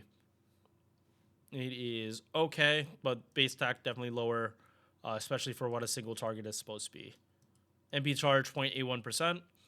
Decent gains on the arts cards, even better if you can crit on them. And decent hit counts all around. Glad that as we always go through these lists, these characters get easier and easier to look at and not cringe. Because my fucking god, Marie Caster is pure cringe to look at. First skill, 20% attack buff for the party and 30% battery for herself. Crit damage, 100% and invul pierce. Arts up, buster up 20% for the party and 10 crit stars. It would just be more. It would be nicer if she had more crit synergy. Like more than 10 stars, like star weight, but not right now, apparently. Arts up 6%, debuff resistance 20%. Mana loading, skill reloading. Pick mana loading because she has a 30 battery, and it just makes things easier. 5 hit single target damage to one enemy. And that's pretty much it. She needs an MP buff, defense down, attack down, and heal rate. And Bonsi is arts up and buster up. What am I looking at? Caster tier list. Queen is Sheba. We are more than halfway done. We have 14 left after her. No, 13. Because we're not talking about these 5. Okay. So I'm gonna say the same thing I did last time. She is like specifically good at at boss fights where they are healing a fucking stupid amount of times. If you're not fighting an enemy like that, like this healing received isn't gonna do much. But if you're fighting someone that heals like literally 100,000 every turn and you don't have good DPS, if you just spam this, they literally can't heal more than you can do damage. That is where a character like this is gonna find value. It's like literally defense down, you do more damage. Attack down, they deal less damage to you. Healing received, they can't heal as much. This is a sustained boss's like worst nightmare. I would say Demeter, but you're not bringing Queen of Sheba to fight a Rider now, are you? That's what Mephisto feels was for Demeter. Like you used him to stop the healing. So yeah, I am putting her. Okay, so as a single target art, I probably put her in B. But she has a very specific use case in assassin bosses, specifically that have a lot of healing. I don't think that's outside of the realm of possibility. There probably has been CQs that were like that, where if you had someone that could like heal, like stop healing, like significantly, it would help out the run. Like especially enemies that have like really low HP, but super high damage resist, and like a stupid amount of healing received. Like so, no matter what you do, you're barely gonna do damage, and whatever damage you do, they just heal right up. So a character like this would like just completely stop shit like that in its tracks. So have to put in niche for that case. Otherwise, again, should probably B or C. If I had to guess, it would be more C because not a lot of buffs. Mephisto feels.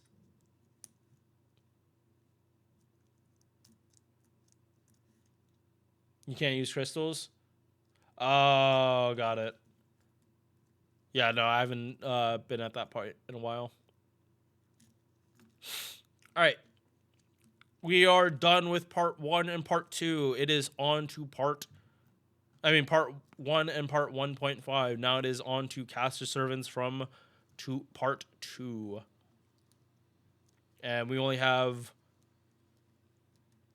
technically 3 from 2.5. I say technically, but even Tucson is counting like Ordeal Call as part of part 2.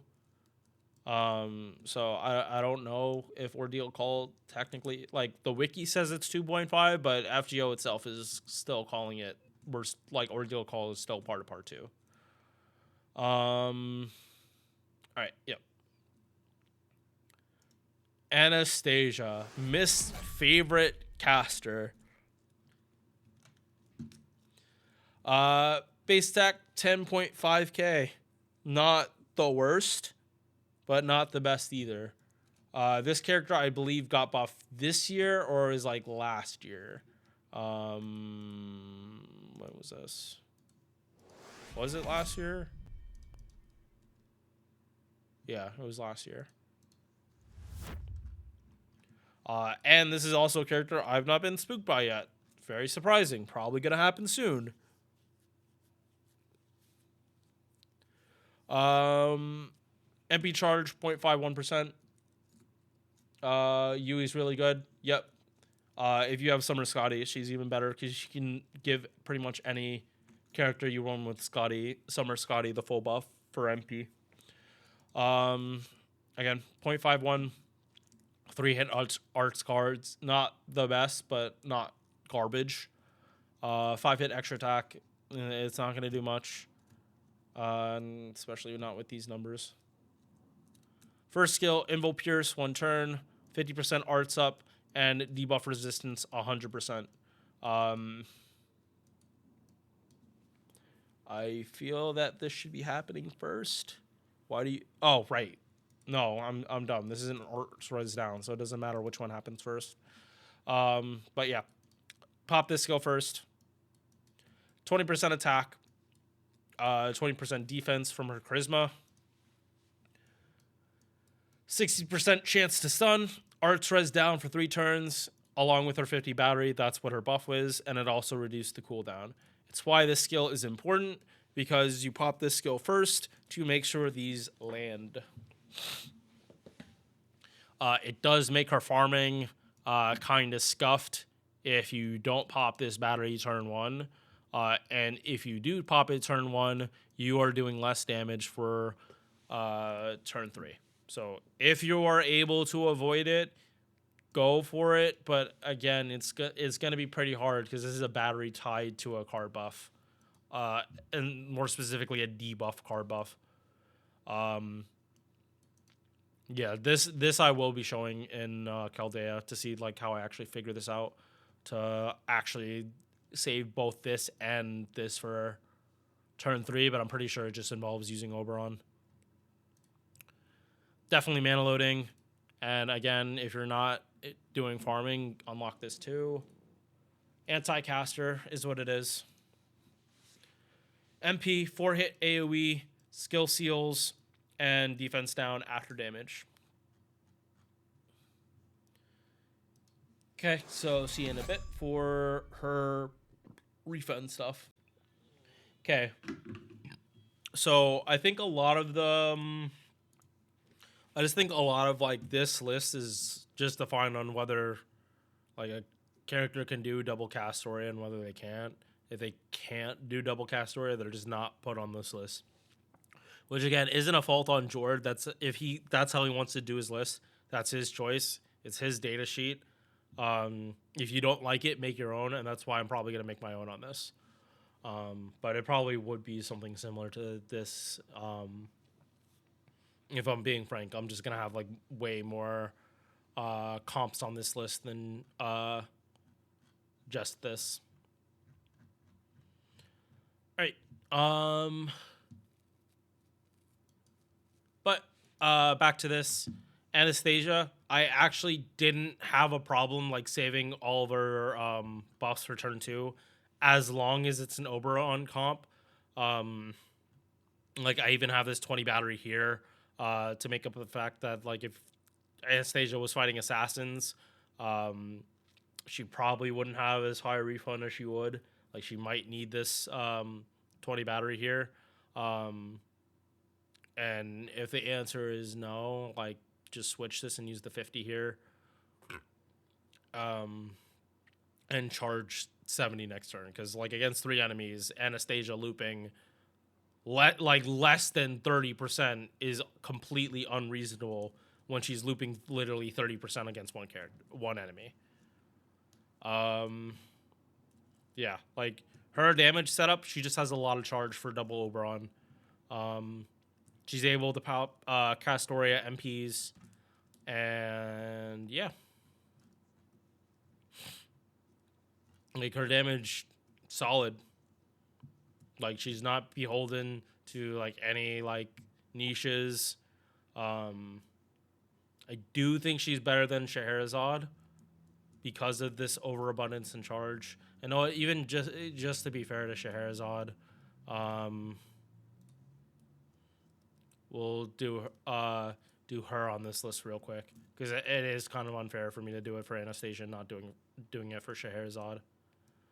But for Scheherazade, I'm expecting there to be like more issues.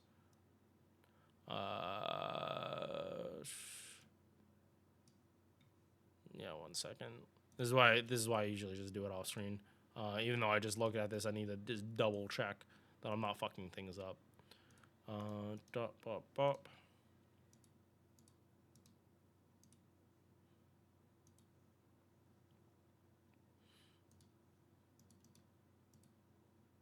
Okay, she loops 100%.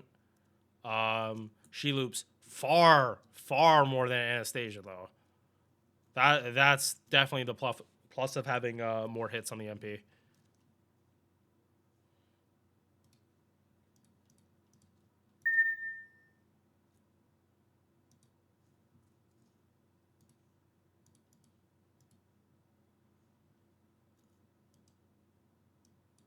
Oh.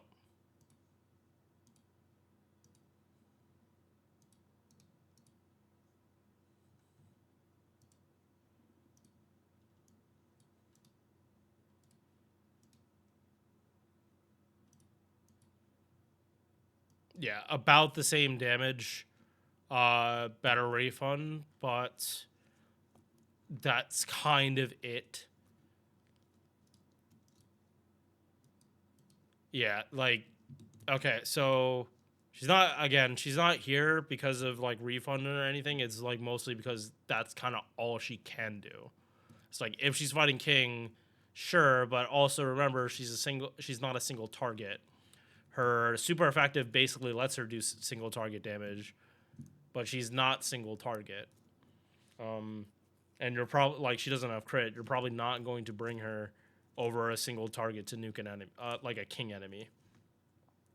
Well, Anastasia, like she does have more utility outside of just farming, and that's kind of where I'm seeing the value here. Again, like you can always pretty much move characters up and down this list. Don't take my word that like these characters are where they are. It's like my opinion on where they are, and I think like Anastasia's like buff is just straight up better than anything not anything Scheherazade has, but like it's more modern and helpful than what Scheherazade has. All right, 12 more.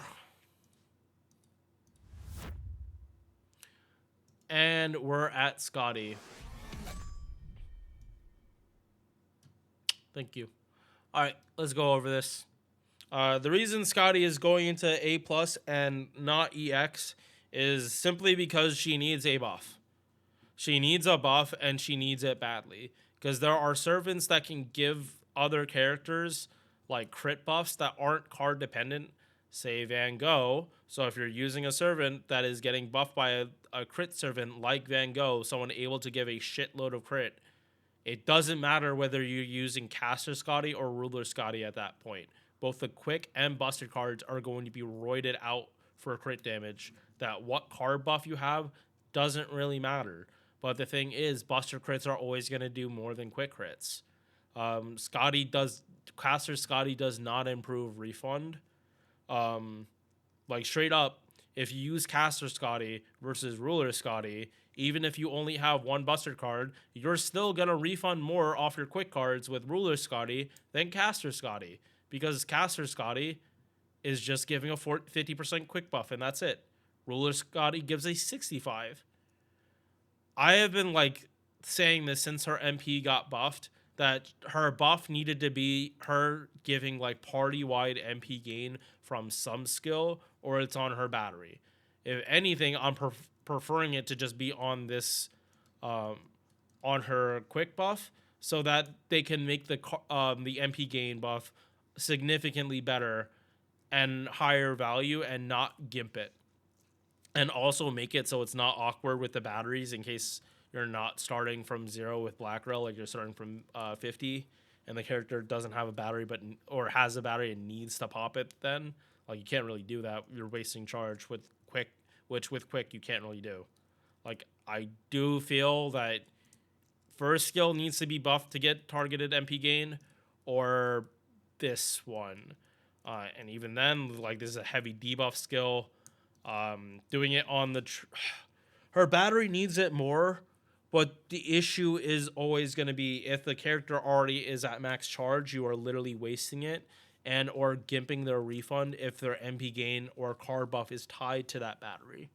There are plenty of quick servants that have either card buff or MP gain tied, or a battery tied. No, MP gain or card buff tied to the battery. There are plenty of cases on this. But this battery is just weaker than Ruler Scotty's, even at a higher cooldown. Right? Pretty sure Ruler Scotty's 50 battery, 7 turns, not 6. But yeah, she is a support. HP is high. That's really all you care about. I mean, she can kind of do crit stuff if she's solo, but I wouldn't recommend it. MP charge, it's good, but like Scotty's issue is like getting to her MP and actually using it. Like that's main complaint. And then they buff the MP. It's like you're already having problems getting to the MP. Why are you buffing the MP? Unless you're using her with a like Castoria, like it's a mixed support, and she actually has a chance with in a lotto with like a 50% CE, or the DPS has AOE quick or AOE battery. But like if you use Scotty as a DPS, she's like really not that bad at it. Like if she's actively, like if she's soloing shit, like her crits genuinely do hit pretty hard. It's just like you're not using her as a DPS. So yeah, 50% quick up and 100% quick crit damage. But again, crit by itself, if you up the crit damage, it's not going to increase refund besides getting to overkill quicker. And again, if you have general crit buffs, it's quick crit damage in the formula is the same as general crit damage. Defense down, crit attack chance down. If you're using Khazra drop, like this really does get deval. No, if you're using one Caster Scotty and one Khazra drop, you hit 100% defense down. If Khazra drop MPs. So there is value to using OG Scotty in your comps, but with Khazra drop, it just makes it so you wouldn't use more than one Caster Scotty. You pretty much always do a mix of the three: Khazra drop, Ruler Scotty, and Caster Scotty, and then you get the both worlds of everything, especially for characters that only have one Buster card. If you do have a character with more than like even characters with 2 Buster cards are probably using Ruler Scotty, especially if they only have one quick card, like double Buster, double Arts, and still have a quick MP somehow. Characters, I'm not thinking of characters off the top of my head like that, but Ruler Scotty would always prefer double Buster, double quick. And like I said, flat 50 battery, targeted on a 6 turn. Territory creation EX, 12% up. Debuff success rate to make this stuff stick, and Goth's Essence for 25% debuff resistance and a little tickle. I have been using Quick Servants more in sustained fights because just having crits when you don't have buffs is better than trying to red till it's dead. when you don't have buffs. I use, and even for me, like I'm still using Ruler Scotty, not Caster, for those sustain fights. Just because Caster Scotty just facilitates crits just more. Yeah. MP, it got buffed. 20% attack for 5 turns. And this scales with OC. Or not OC, with MP copies. Crit damage, 3 attacks, 5 turns. Base 50 to 100. This is the same scaling that Van Gogh has on her crit buff. But Van Gogh's is flat turns, 3 turns. This is 3 times. So at the very least, it's crit. So like you can save. It's not based on if you attack. It's based on if you crit. So at the very least, if your stars aren't aligned, you have time to pull off these crits and set up better. Party evasion, 1 attack, 3 turns. Insta-kill immunity. This is only useful when it's useful. And 500 damage cut. Her MP buff was lackluster, and it was just to give people a reason to actually pop the MP in farming. It's a reason for Scotty to run CEs other than just Bond Cs. If you don't have Ruler Scotty, you're still going to want at least a Scotty. And she's still the best quick support on this list. It's just that she is not. Well, technically, we can get into that with Yui later. But she's not specifically quick. That's the thing. Yui is not specifically quick buffer. It's just like how she works. It works better if you're buffing a quick servant with Yui.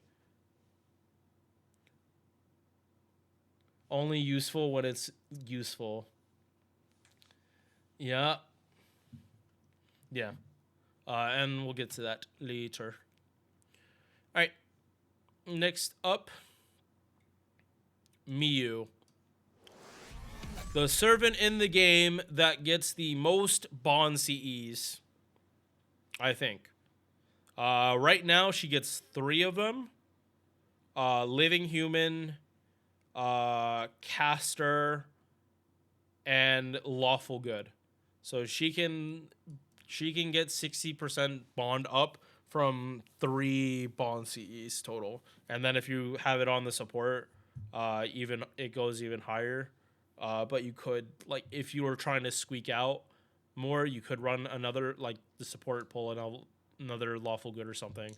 But she's just like one of those characters that's just super easy to level up. At least on JP now. And she's like mini Lady Avalon. Like she's the Lady Avalon before Lady Avalon. Yeah, I'm viewing her as a support. HP, it's okay. Not gonna talk about attack.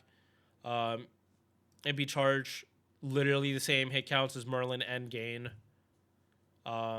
Weaker extra attack, I think maybe I don't remember Merlin's shit off the top of my head. First skill, arts up 30%, crit up 3 attacks, 3 turns. It would be really nice if this was AoE. Like I think Miyu would like function way better if this skill was AoE. Because this is saying like she should be the DPS, but she's like a support. It would just be better if this was AoE. Guts 1 time 3 turns. Debuff immunity 1 time 3 turns. 2k HP, 6 cooldown. Third skill, 30% battery, along with a buff success rate. So she's another person that gives enough buff success rate for Imperial Privilege, which there are a lot of characters that still have IP and it's not buffed, or they don't have a way to guarantee it. So it's just nice. Debuff resistance 17.5%, 4% gauge per turn. Mana loading, skill reloading, blah, blah, blah. MP used to be like really bad. They buffed the shit out of this thing. So she has the regeneration buff, unlike Merlin's, which is like everyone gets charged per turn. The buff is on Miyu, so if Miyu dies, everyone loses it, or you don't get charged per turn anymore. Also, it's on a 3-turn cadence. But in addition, you get charisma every turn for 3 turns. And if you have MP5, it is an actual charisma you get every turn, while at MP1 it's only 10%. MP2 is the sweet spot, and it scales literally just like regular damage. Like, this is the normal type of support scaling you'd expect, unlike fucking Jeanne d'Arc, which has the goofiest fucking scaling I've seen, and I hate it so much. And the OC changes like how many stars per turn this buff gives you, and it's literally Merlin scaling but on a 3-turn cadence. So she is like literally Lady Avalon without a lot of Lady Avalon's like key stuff. Like basically like Lady Avalon is Miyu, but like more functioning closer to like Merlin, while Miyu is like kind of Merlin but with a different twist, like a more specific niche. And then party MP Gen. Yeah, if she got her first skill buffed, she'd be better. But ain't no way I'm putting her in the same tier as Gilgamesh. It's harder to get her MP back, and yeah, like the cadence for her of being 3 turns, if you really want it up all the time, is just like not ideal for what you want from a support. Murasaki Shikibu.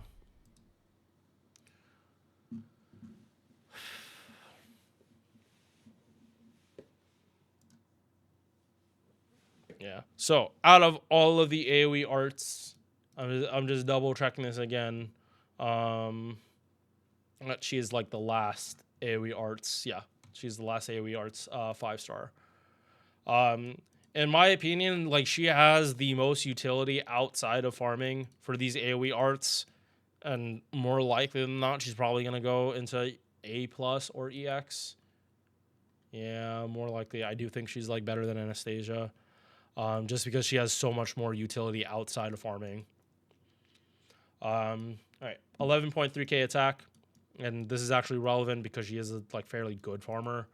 12.8 HP. Yeah, this is low, but she has defense in her kit. MB charge 0.45%.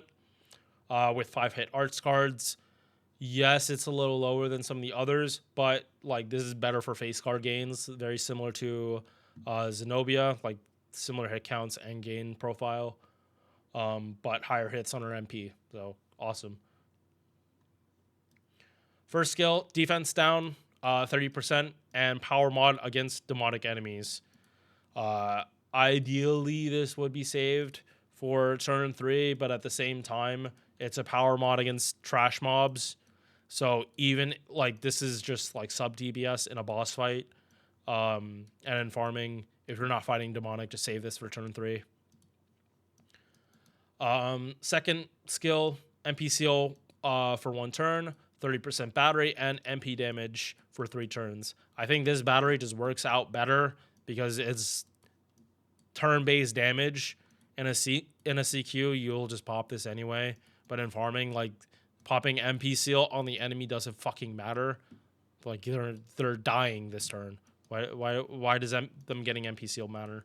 And the MP seal is only 80%. Unfortunate, but I think she has debuff resistance down in her kit too. Third skill. Damage cut for the entire party, 1,000, 3 attacks, 3 turns. Debuff immunity for the entire party for 1 time, 3 turns. Buff removal resistance for the party, 1 time, 3 turns. Power mod against chaotic enemies. Power mod against good alignment enemies. This is servants because trash mobs do not have alignments. They have traits and attributes. They do not have alignments. Yeah. As a sub TBS, this is fucking phenomenal. You literally give a power mod for most of the against most servants in the game. Oh, sorry, but not in the same way as someone like Ivan. Because Ivan has chaotic and lawful, so most servants are going to fall. Like most servants are either chaotic or they're lawful. It's like the same part of this part, like the first one. It's neutral, chaotic, and lawful. This one is good, evil, balanced. Yeah, I'm pretty sure the side is balanced. Um, so this has more overlap. Yeah, no. So Ivan isn't gonna have overlap because there isn't someone that's lawful and chaotic. Um, I'm trying. I don't think Feiyu counts because he changes his alignment to lawful. He does, and when he pop his second skill again, he doesn't get both buffs. He only gets one. Um, so Ivan's power mods are never gonna overlap. Murasaki's, they do overlap. It's just that for not that many characters. Um, and also these are power mods for the party, not necessarily for her. But there aren't that many assassins that are both chaotic and good. But she has more than 9 enemies she hits, or she can make people hit full power. And again, considering like you can change which class you're fighting, it really does just depend on what enemy you're fighting. But yeah, she basically gives a power, at least a 30 power mod to a good amount of servants in the game, and there are a select few that she can actually get full advantage herself, and then other allies you have can get even more. But yeah, this buffer removal resistance is just nice to have on a utility skill like this. Art's up 7%, debuff success rate 6%, and same thing here. Extra damage against Lancers. Okay. She's not really built for crit. She's only going to crit if you make her crit. NP 6-hit AoE arts inflicts buff block for them for 1 turn. So usually buff block is like a times thing. This is a full turn. And if the enemy is not given skill seal,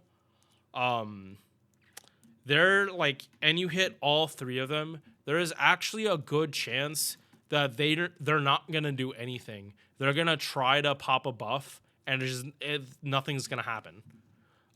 If they try to debuff you, there's nothing that can happen. But they can't buff themselves under this. If you're fighting one enemy, there is a like, especially if you're fighting a caster with Murasaki. No, it's not.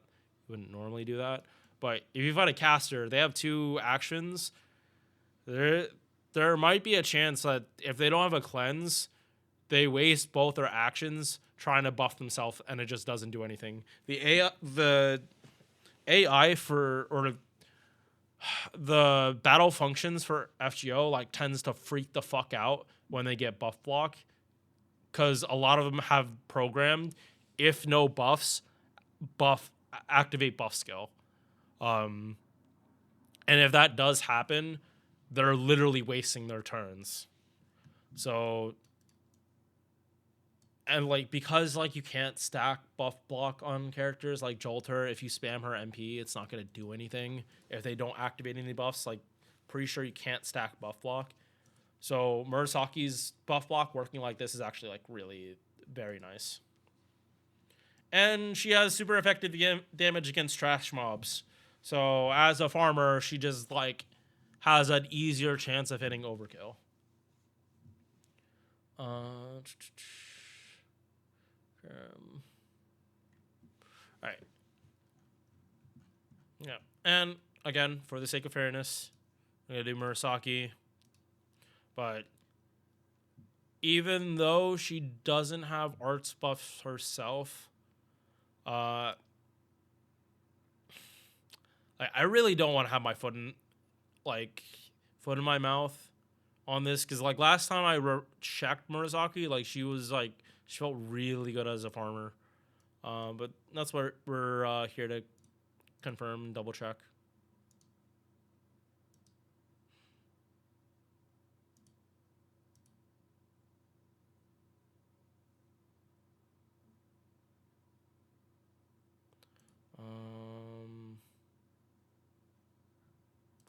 know what? Actually, I'm kind of banking that she kind of like refunds 100%. Oh, usually. Oh, yeah. Usually I just, yeah. 42% per enemy. So even higher than what Scheherazade does. What a wonder having 6 hits on her MP does. Imagine.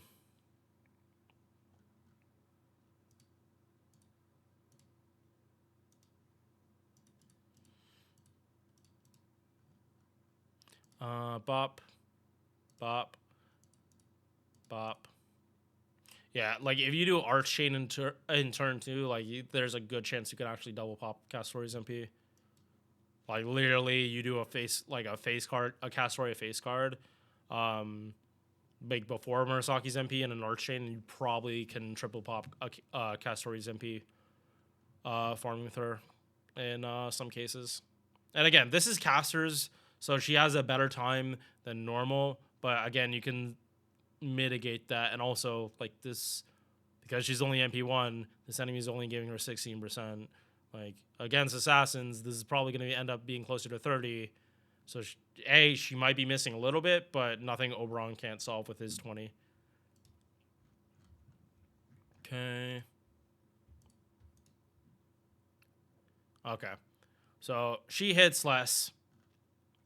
She hits less damage, but her looping is a little easier. At the same time, she's also traded, like pretty heavily traded.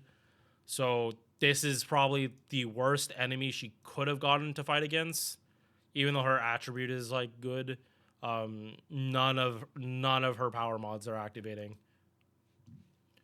which like her damage is comparable, but still less than Anastasia and Scheherazade. But at the same time, she doesn't have a buffed MP. I do just want to double check Anastasia because I forgot if her MP was buffed or not. It's not. Yeah. So like Scheherazade is only like keeping up because she has a buffed MP, which is why Murasaki and why Anastasia and Murasaki don't have buffed MPs. I'm feeling deja vu about this too, chat. Like a giant sense of deja vu.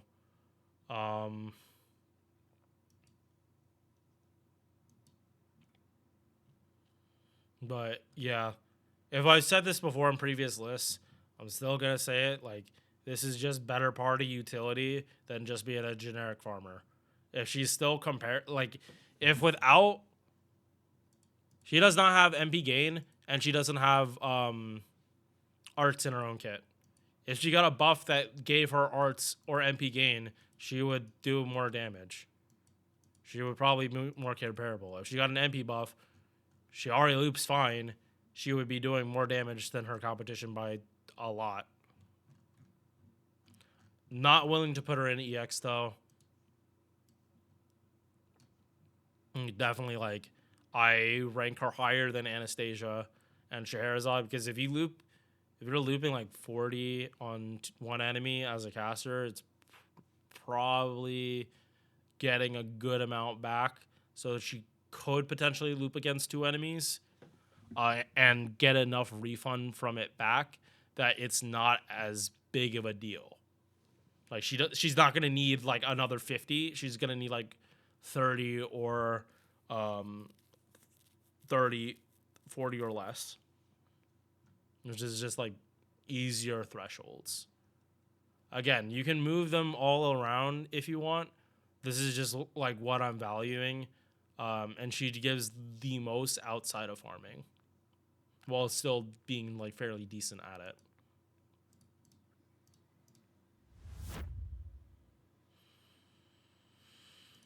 Yep. Okay. Real quick. This is going to be super quick, chat. We don't care about anything here. Her HP can be whatever it wants because she's not going to take damage half the time. Her gains are still really good.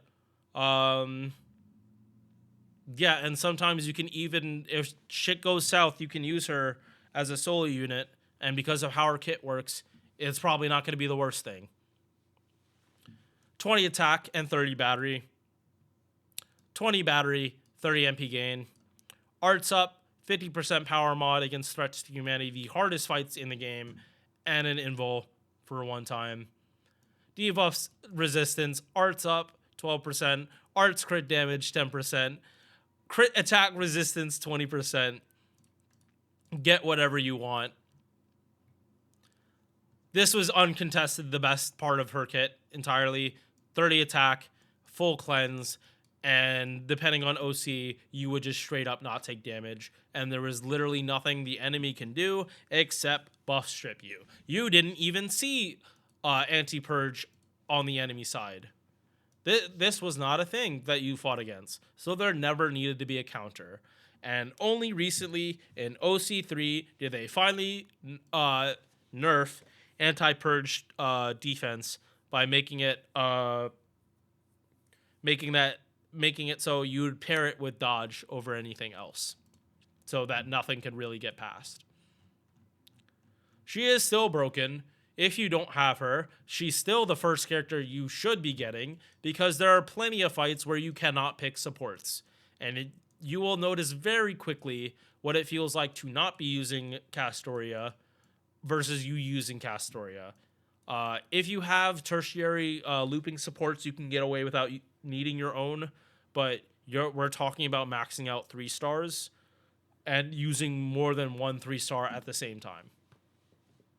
This character is straight up broken, but I'm not putting her in her own tier because there are plenty of characters that can do what she can do. It's just split across different servants. Yes, she is like combined like 2 or 3 different servants, but at the very least now, she's not the only character that does what she does. Her own Berserker form can give solid defense for your allies, and sometimes you just need it for 1 hit, and it doesn't screw with your rotations. Like, you can't double pop, like, if you have solemn defense, you can't pop Castoria's MP again. That's a huge weakness. It does not she does not refresh solemn defense. If it's up, you're not going to get a new one, and you have to wait for it to go away. If they ever buff her MP and make it so you can stack solemn defense, oh my fucking god, what the fuck are they smoking over there in Lasagna? Like, I know Japan is like super against weed, apparently, but what the fuck are they smoking there then? If they think buffing Castoria's MP is a good idea. All right, rant over. Rant over. We're moving on now. Miss Crane. You are not using this character in farming. This is the one character in the game that will result in you resetting more than any other fucking character. Not like, because if you fuck up where your characters are positioned, your run is completely and utterly fucked. There is no other servant in the game that punishes you as heavily as Miss Crane for not running your character list the way Lasagna intends you to run it. In Lasagna's eyes, your main DPS is supposed to go on slot 1. How I play, my DPS likes to be in between the 2 supports. Or my main DPS I run on 2. And I have been caught with my pants down using Miss Crane the wrong fucking way pretty much every time I first attempt the challenge quest one using her. So if you are not aware, this character is miserable, and you're probably not going to realize it's miserable until at least turn 3 and you realize that your character is not in the right spot. And you're buffing your Castoria with an attack buff and MP damage and more battery. So, Miss Crane, we don't care about her attack because she's not attacking. Her HP, she really shouldn't be even on the field that long for this to matter. If your Miss Crane is taking damage, what the fuck are you doing? She's supposed to be popping out after that, the second she pops in. Also, this Ascension just reminds, and I bring this story up a lot, like this Ascension reminds me of like my childhood because my mom used to wear like clothes like this. She was really into shoes and fashion and like that when I was a kid, and then as I got older, she's still buying purses and bags and all that shit. And she completely turned my little brother's old room when he was a child into a fucking closet. Like, no, not gassing it up. Literally here to the window, and I think the end of my couch is the length, and the width is the wall over there, and the table. I would show this, but I'm not showing how much I don't exactly keep my apartment clean in a video. You guys can kind of see that in the background. I'm not gonna give more fire for not taking care of myself. My family doesn't watch my shit, and I don't need to give them a reason to like expose me, because I'd rather they don't watch my shit and watch me goon. Triple arts, but again, like you should not be worried about any kind of carding with Miss Crane. First skill, invul for everyone in the party but herself. The reason is she's supposed to be piecing out. Party star gen up 100%. This is what Caster Gill gives. She gives it to everyone but herself. And cast costume owning servants for everyone on the field but herself. They put this here just in case she ever got a costume. You get 10 stars. So this is important. If the character you're using to buff Miss Crane with does not have a star bomb of their own, if you're not running a star bomb CE, which you can if you want to double pop Miss Crane, there are ways to like actually do it and cycle in DPSs very similar to how you use Chloe. You can, but again, this is like the most big brain servant out there, because you have to be aware of so many factors that for most other servants you don't have to worry about. Like, do you care about positioning where your cast stories are? No. You're running double cast story, it doesn't fucking matter. And then CQs, like, you just make sure that like what esport unit needs to come in, you just put them in one after the other. Miss Crane like really kind of fucks with that. And if you're not using plug suit, you're probably not double popping the MP, because it's just like if you're double popping Miss Crane's MP, it needs to be turn 1 and 2. If you're doing it turn 3, like part of the reason is the battery. Speaking of 100% battery, we don't care about the cooldown reduction though, because she's not. You're definitely not keeping Miss Crane around long enough for this to come off. And she taunts all your other allies. And plus they're invuled, so they basically will get a free battery during the enemy's turn, because they're not going to take damage and they're just going to get hit a bunch. There is an issue though. If you plug suit out the other support that gets hit by this, only your DPS is going to be getting hit, and that lasts for 3 turns, which if they're always being protected, that is like absolutely free refund. But that also means that you can't rely on any kind of esports shit consistently. Like if you have someone coming in with a taunt with like a full-on esport unit, there's a decent chance they're not going to get hit at all unless the enemy is going to be doing some kind of AoE shit. And if they're doing AoE, why do you need a taunt in the first place? Third skill, 500% star weight, crit damage 50%. Insta-kill immunity, again, it's useful when you need it, but you don't need insta-kill immunity most of the time. And this is flat 3 turns, so better, like, and it's on a skill, so just better than what Scotty can give. And 1,000 damage to herself. And 2k damage to herself here. But again, it doesn't matter. Art's up 7%. Star Gen up 30%. So this quick card, it's not the worst thing. But again, you're not touching Miss Crane's stuff. Also, another unique passive. Buff success rate up 10% while she's on the field. Includes sub members. Mana loading is really the only thing you care about, and only if you want to try to be popping Miss Crane's MP twice in CQs, And again, I'm always gonna preface this that like your DPS needs to be like locked and loaded, and it cannot like if you're trying this shit with a character that's not 120, you are going to run into damage problems because double popping Miss Crane means that you are not getting like double cast story buffs turn one. So especially arts, if you don't have face cards with them, you're either very heavily reliant on them getting hit from the taunt and invo with Miss Crane, or you're having other ways to root force charge. Not the hardest thing, because Miss Crane does give a charge after MP. But again, stuff you have to be aware of. So, MP, what you can only do this when there are 20 stars on the field and you actually have people in the back line. Or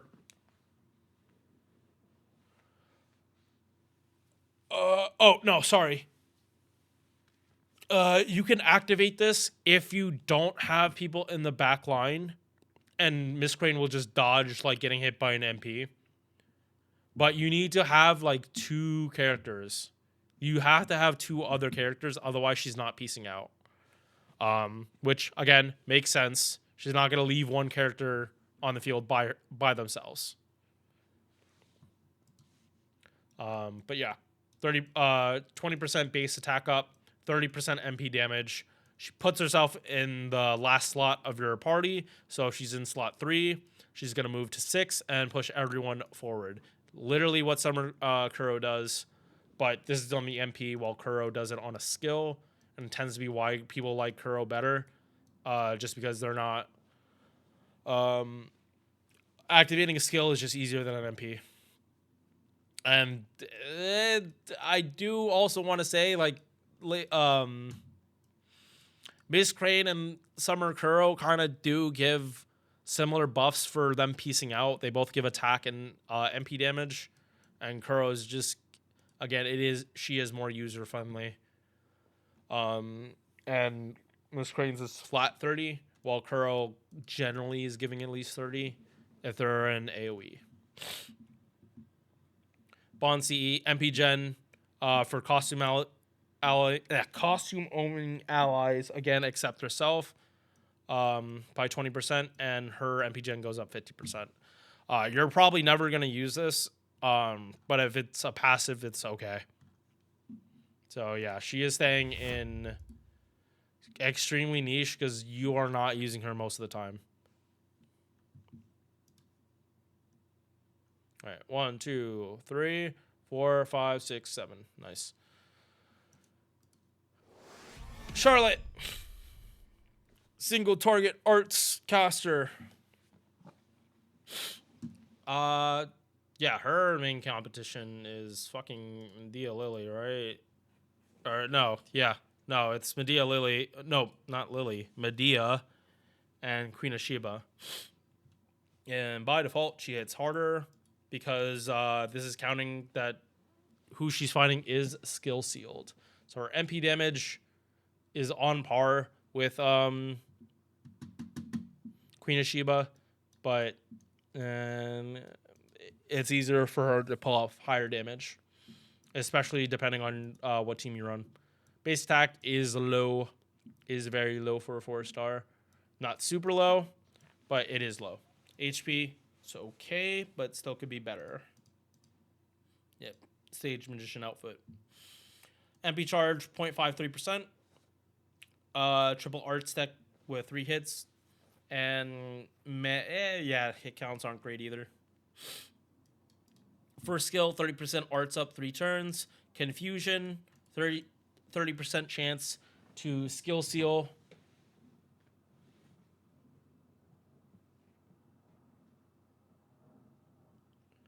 And then after this activates, it goes away, if I'm not mistaken.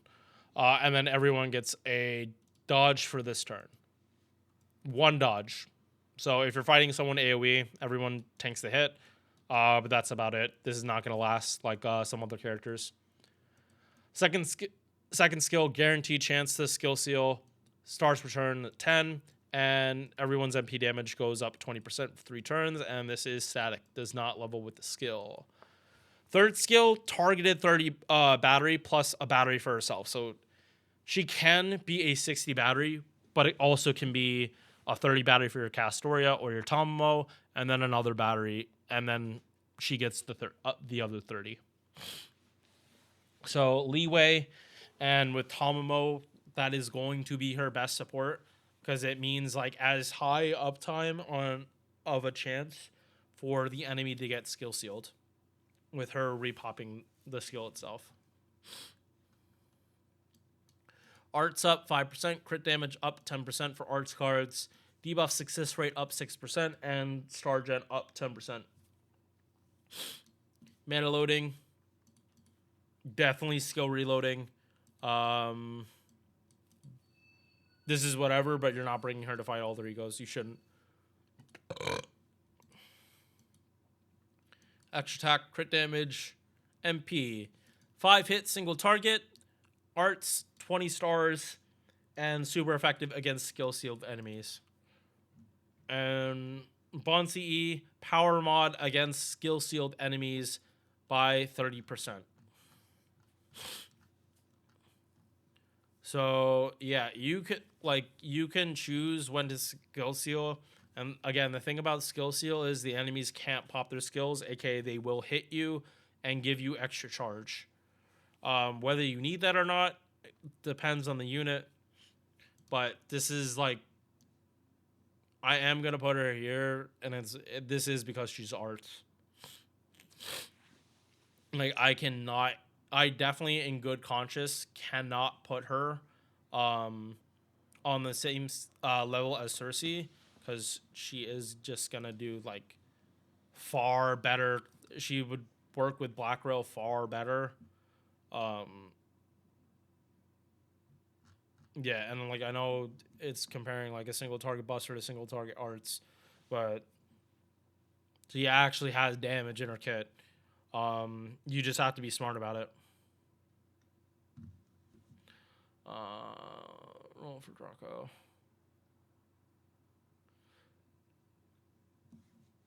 Yeah, I'll answer your question, Gumo, when the ads are done. But yeah, Charlotte, I think she's like really solid. She's a single target arts with like decent damage. Queen of Sheba isn't that bad, and she does have the Pierce Invul, but she has like her crit damage and Invul are only one time, whereas like Charlotte is most of her stuff is lasting. And if you have good uptime with Tamamo, like there is no downtime. Back. All right. Is Miss Crane worth rolling for? It's just nice to have her. But like you just always have to remember, like if she's the only one you're missing, and you have pretty much every other art support or kind of support, then if you're missing one, it's fine. It's just the issue is going to be finding them on your friends list. 6 more. Oh wait, no. Yes, 6 more.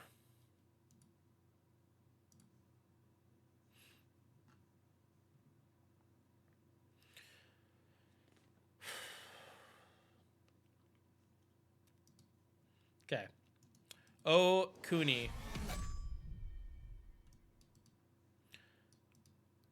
This is a quick servant that can run Black Rail and have amazing crit potential.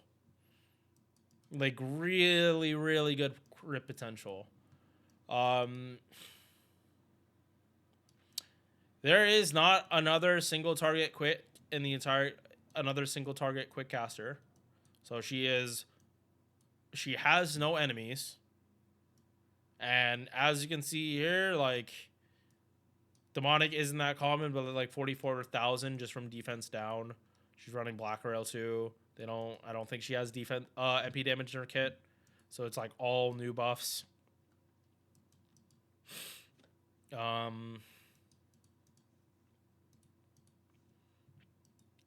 And I do think like a lot of assassins are also demonic.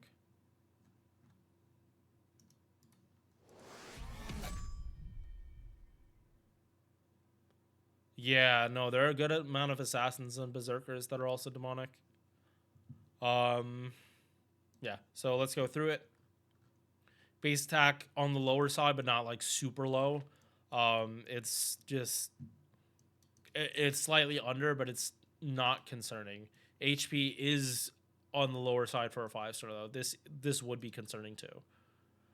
Star weight, star gen, caster numbers, MP charge at 0.8%, with fairly good gains too. Like these are not bad hit counts whatsoever.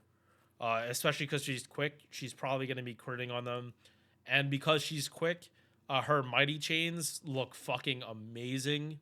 Like MP first, Buster arts, and you probably refunded your entire MP. Uh, she has good gains like that.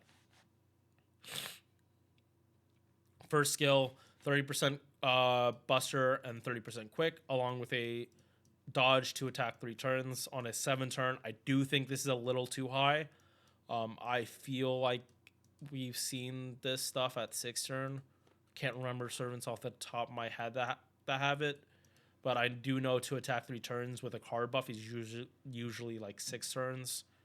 But this is another comma. Hard to hear me over the music. Okay. Bump it down a little bit. Second skill. But also don't worry. And the like actual recording, like I don't put music for tier lists. I don't even have enough music to last the whole video without repeating. For these tier lists, crit star weight for 1 turn, 1000%. Crit damage up 100%, and if you crit, defense down for 1 turn. Or if you crit during this 1 turn, defense down. So you have the option of doing this before NMP or after NMP, or just doing this on a crit turn to max out this defense down. I will say, with Khazra drop being a thing and how much defense down she can give, especially she basically gives a like card buff to all the cards that turn that you crit. You can't, like in those teams, like you wouldn't use Caster Scotty. Like you'll be able to get the remaining 30% just from the skill alone. Yeah.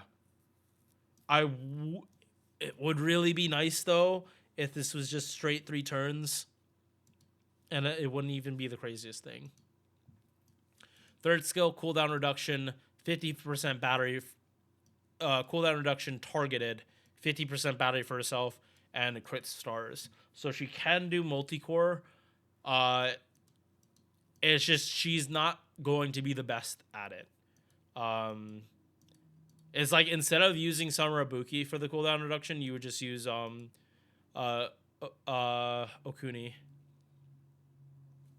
Arts up 4%, crit damage up 4%, debuff success rate up 4%, crit damage up 4%, 2 stars per turn, every turn, and 4% crit damage. So 12% crit damage, 4% arts, 4% debuff success rate, and 12%, 2 stars per turn.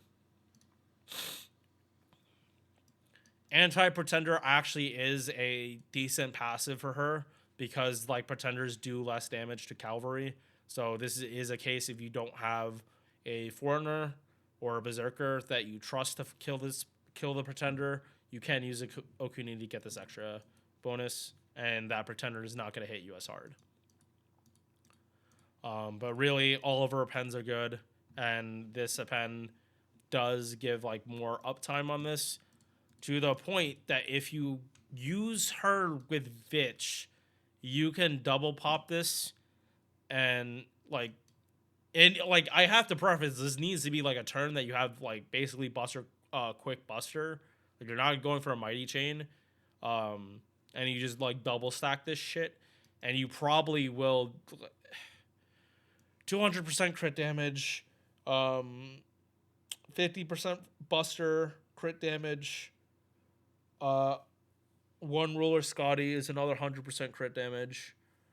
Yeah, like TL, you hit the cap. So like, there are so many different supports out there that you have way more combos than you like realize just from looking. Oh, quick card or quick servant, just only use Scotty. Like, I have used Vitch with a lot of my quick servants that were double Buster, double quick before Ruler Scotty came out, and the results were like fairly good all the time.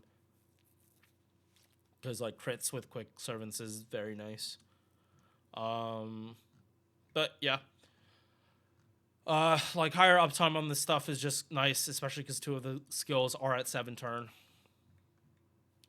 MP, 10 hit single target, quick res down, activates first, awesome, and then super effective against demonic enemies.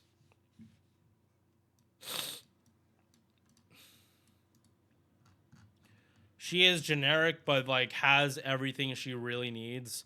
I would like her to get buffs, but I really don't think she is like high, like super high on the list of servants that like need to get buff immediately. She's kind of here in EX just from lack of competition. Like there's only like 2 really good single target casters, and especially for Okuni, in a lot of cases you're probably just going to use Melt instead. I am like, these lists are in a vacuum, and I really don't want to bump characters down. And forgive me if I do bump characters down because of a character in another class. These lists are supposed to only be like casters, thinking about just casters in a vacuum, not comparing them like outside of the vacuum.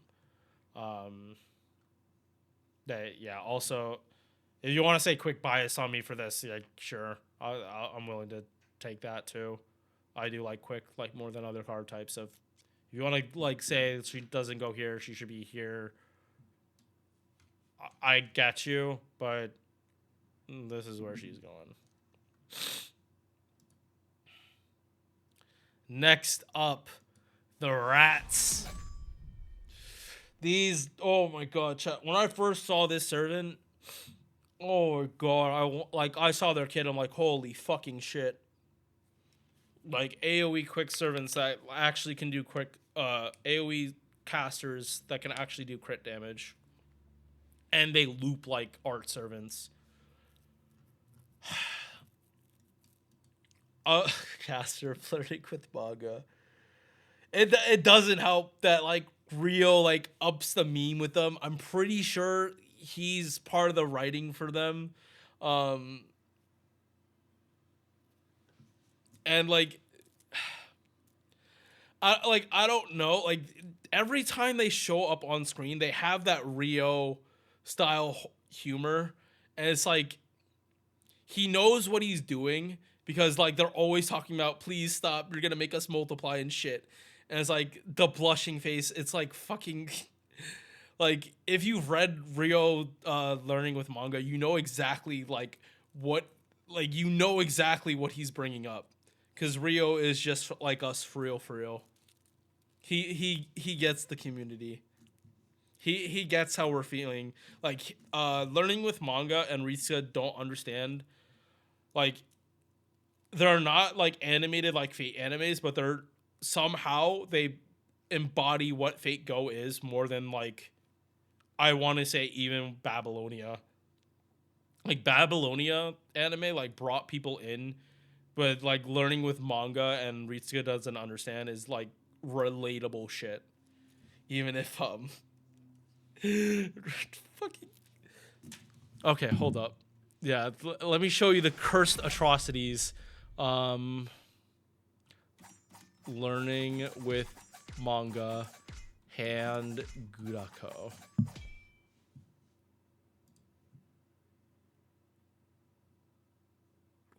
Where is it? There's some like cursed shit where she is like literally a hand.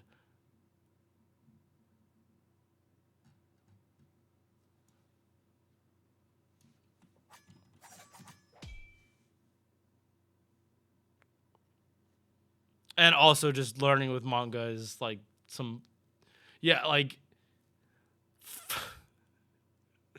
look at this, the fucking eldritch horror Gurako. And the rats here.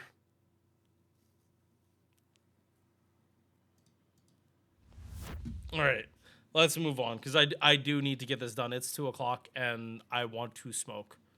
I would like to not be sober now. And this is like straight up drawn by Rio. Love it. Like Rio in his normal art style. Base gain 0.55, but their gains are fucking phenomenal. For a quick servant, like they loop in, like they are like Charlemagne tier loopers. Like putting it out there, they loop far more than 50% a lot of the time, even against assassins.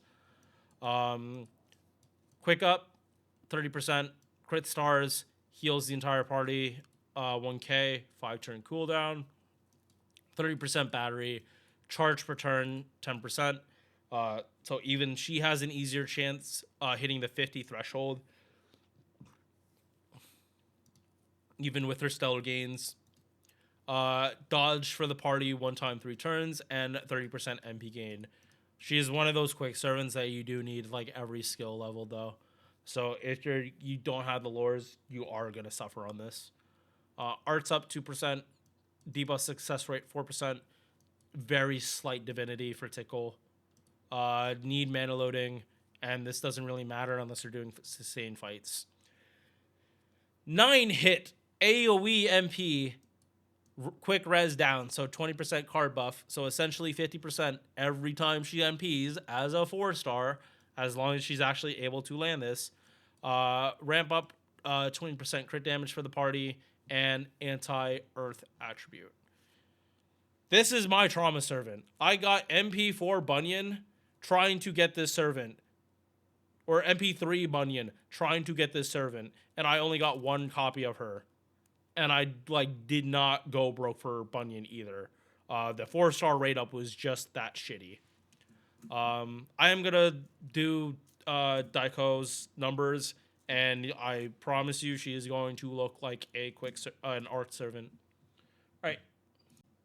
Okay, so I just want to show this right fucking now. This is a quick servant that loops 90% with double ruler Scotty. And that's it. I'm showing the buffs right here. Her refund is fucking stupid. It is really fucking stupid. 80% against casters as a fucking quick servant. If you use triple Scotty, she loops like an art servant. Just like, I'm still gonna go through the rest of this. And 99 stars. I'm still going through the rest of this, but I'm telling you, this servant is really dumb if you have enough damage. Yeah. 170,000 pretty much, like, yeah, as neutral as it can get for Daiko. So put that in perspective. Yeah. The damage pretty much shows. Yeah, it's lower than the casters I was doing because A, they were 5-star. B, I could also cast Storia's MP with it. That's why like Anastasia, Murasaki, and Scheherazad's and casters numbers were as inflated as they were because I was able to pop Castoria MPs with it.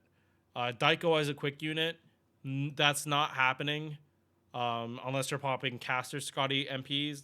And for straight farming, I would not recommend bringing Caster Scotty. Yeah.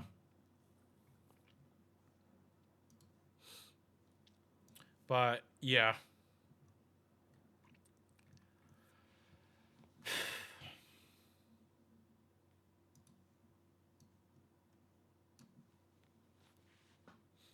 They do that much base damage, and then they can follow up with crits. And they ramp up crit damage, too. So if it came down to it, as long as Daiko killed the trash mobs, they would literally just finish off with crits. That is definitely something...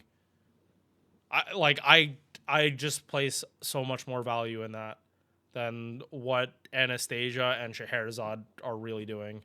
Not to mention, you can also use them in multi-core too, and they would do like probably a little better than these two as well. And that's just MP1. And like, again, she's also traded for anti-earth. So as you're going through trash mobs, she kills them easier and gets more overkill. And there actually is a pretty good chance she loops 100%, even fighting neutral. So a quick servant that's consistently looping like in the 70s, like goes in A+.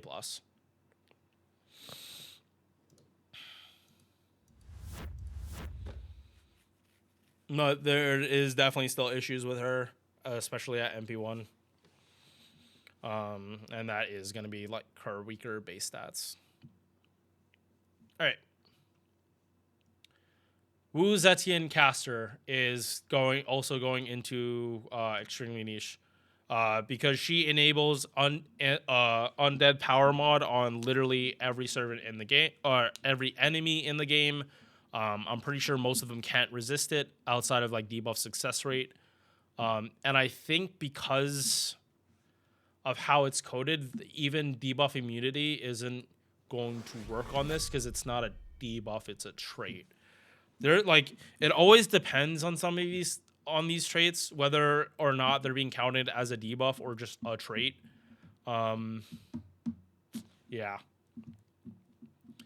So I do believe you can also use her for farming, but I wouldn't recommend it because it is straight double Oberon farming. And yeah, that's not good if you have to start from K-Scope with double Oberon. Base attack is a good number for a 4-star. HP, almost 11k. Decent quick card. Gains on arts cards are okay, but not super amazing. Extra attack is going to be okay. But again, caster star gen, it's not going to get you a whole lot of mileage. First skill, 15% buster, 15% attack, and 20% MP gain. Second skill, guaranteed drain. There is no chance. You're just going to drain. Power mod against undead. 20 battery for the party. Stuns all undead for 1 turn. Heal. Debuff cleanse. 10% arts up. Debuff success rate 10%. Full debuff immunity. You cannot do any of this shit. But this is not going to stop Eternal Sleep. I don't know why it's here. You cannot neg Oberon skill on Wu Zetian. I'm like 99.999999999% sure you cannot neg Oberon's 3rd skill with Wu Zetian because she has this passive.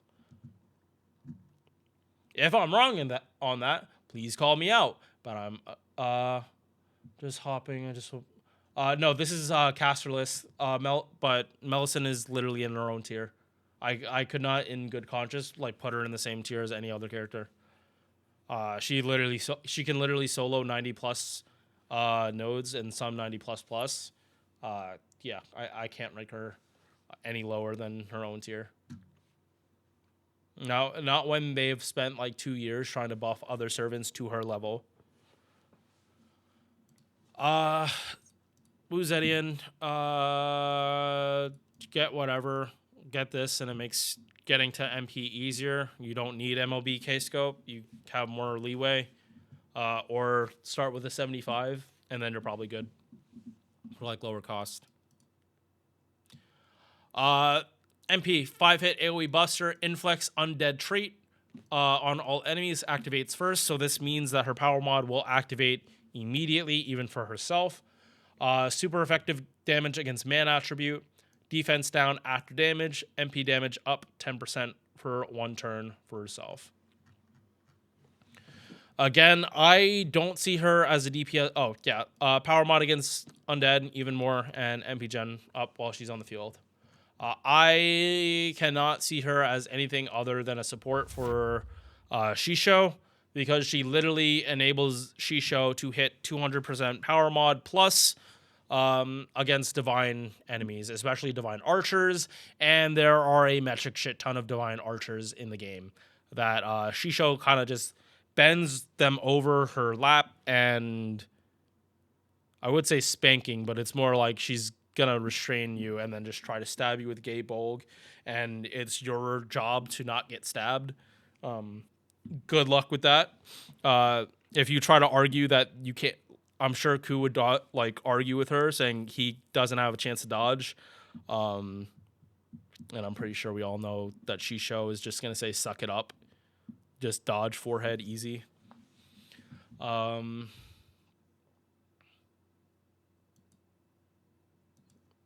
But yeah, no, stop clicking around. All right, we have 3 more now. Next up, Ask, aka Tonal Echo, aka Beach Morgan, Queen of the Beach. She is undoubtedly one of the best multi-core servants in the game. I love using this character in farming, especially for non-standard teams, where the enemy health is like low enough that you can just like bond read and just fuck with people. Like the amount of times I just like gave no fucks about whatever the enemy composition was is like actually unreal. Like using her, Arquid, and Summer Koyon is like literally some of the most brain dead farming I've ever done. But keep in mind that is also with a MB2 Arquid and MB2 Tonliko. And this is talking about MP1. So the amount of fucks I would have to give with this character is a lot more, and I wouldn't be bringing her neutral nearly as much if both her and Arquid were at MP1. But she also got buffed, and now she can do black rail looping, and I think she doesn't need double Oberon. I think it's black rail looping with double Vich Oberon. So her real damage got unlocked through cooldown reduction. Basic attack is a good number for a DPS. HP is lower, but part of her kit is getting her HP. She doesn't want to have high HP, because if she has higher HP, it takes longer for her attack buffs to really like settle. MP charge 0.62%. And she, depending on her ascension, she will completely change her alignment from lawful good to lawful summer. So if you are trying to use bond CEs with her, because 2 of them work on her, lawful good and caster, you have to keep her in first ascension to get this. Like if you start the fight in any other ascension, and she's not a character that changes ascension either, so you don't have to worry about that. Yeah, you'll get bonus bond points. Hit counts look good. Gains look all right. They're very similar to Zetian's. 0.62 instead of 6.1 and 3 hit arts cards. Yep, move on. First skill, and this is where the cooldown reduction like came in and allows her to black rail loop double Vich Oberon. At least I'm pretty sure she can do that. Don't want to like put my foot in my mouth on this. I'm like 99% sure she can do double Vich Oberon. So 10% gauge per turn for 3 turns, 10 stars per turn, 50 battery, and 20% MP damage that lasts for 3 turns. This is on a 7 turn, and again, cooldown reduction. This gets brought down to a 6 turn. Second skill, 20% attack, and then conditional attack buffs. 4 of them. So as long as your HP is not full, you get another attack buff.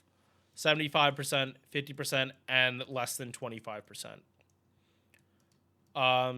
But if everyone in the party is at 100%, you get 10 stars. Yep. Same thing as what we saw earlier. This is an all or nothing thing. Everyone needs to be at full HP. Otherwise, you don't get this, even if most people in your party are at low HP. So if you are running Black Rail, this is probably never going to pop up. Unless you have healing after the turn. And I don't know which is going to proc first, the healing or the curse, or if it's just going to happen at the same time and cancel out. Third skill. This, when you spawn into the fight, this skill is already on cooldown. The only way to get it off cooldown is normal cooldown reduction stuff, or using the MP. So 10 turn cooldown, and it already starts on 5. Like, you need to wait 5 turns if you're not unless you have cooldown reduction. 50% battery for the entire party, 30% MP damage, party-wide guts. And it even says here, cooldown reduction reduced by normal cooldown reduction means. And after you pop the seal the first time, it will go to the normal 10. It's not going to go to 5. I'm sure a lot of people would like that, but that's not how this works. Passives, 12% arts up. Debuff success rate, magic resist 17.5%.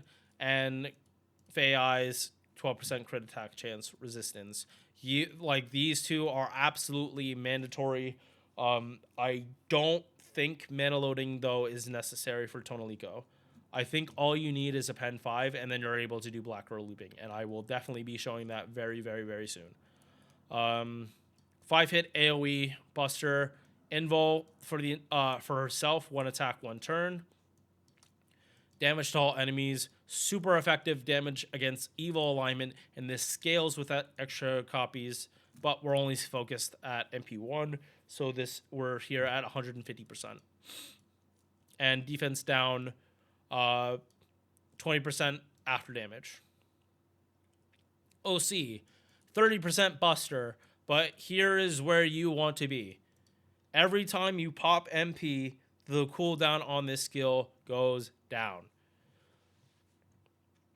So if you're able to give her overcharge, you cut down on the time you need to be waiting for this skill to come off cooldown, and you can use this extra 50 battery.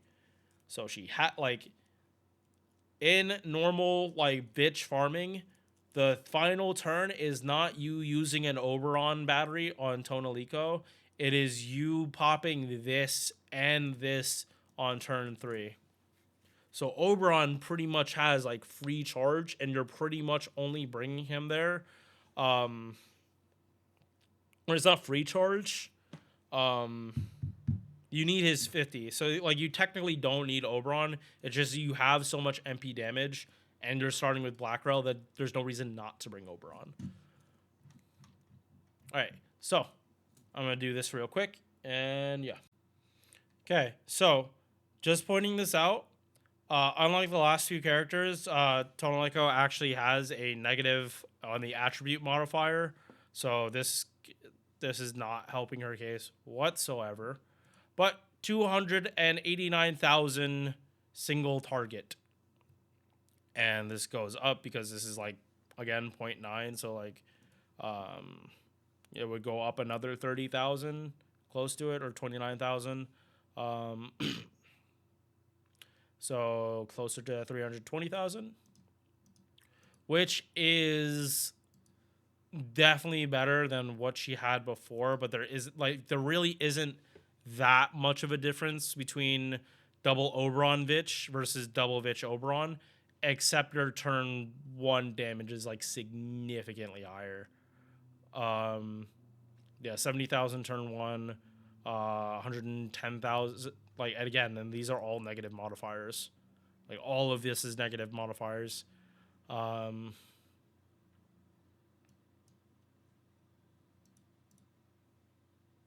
Yeah, straight up just more damage than what you had before. And that's what this change did. It didn't change her end damage that much, but it definitely changed her earlier turn damage. And again, you can use her as a sub DPS. She does not have to be the main thing. She can be boosting up your other supports as long as you run her with someone with overcharge, so that she's able to get her 3rd skill off cooldown more.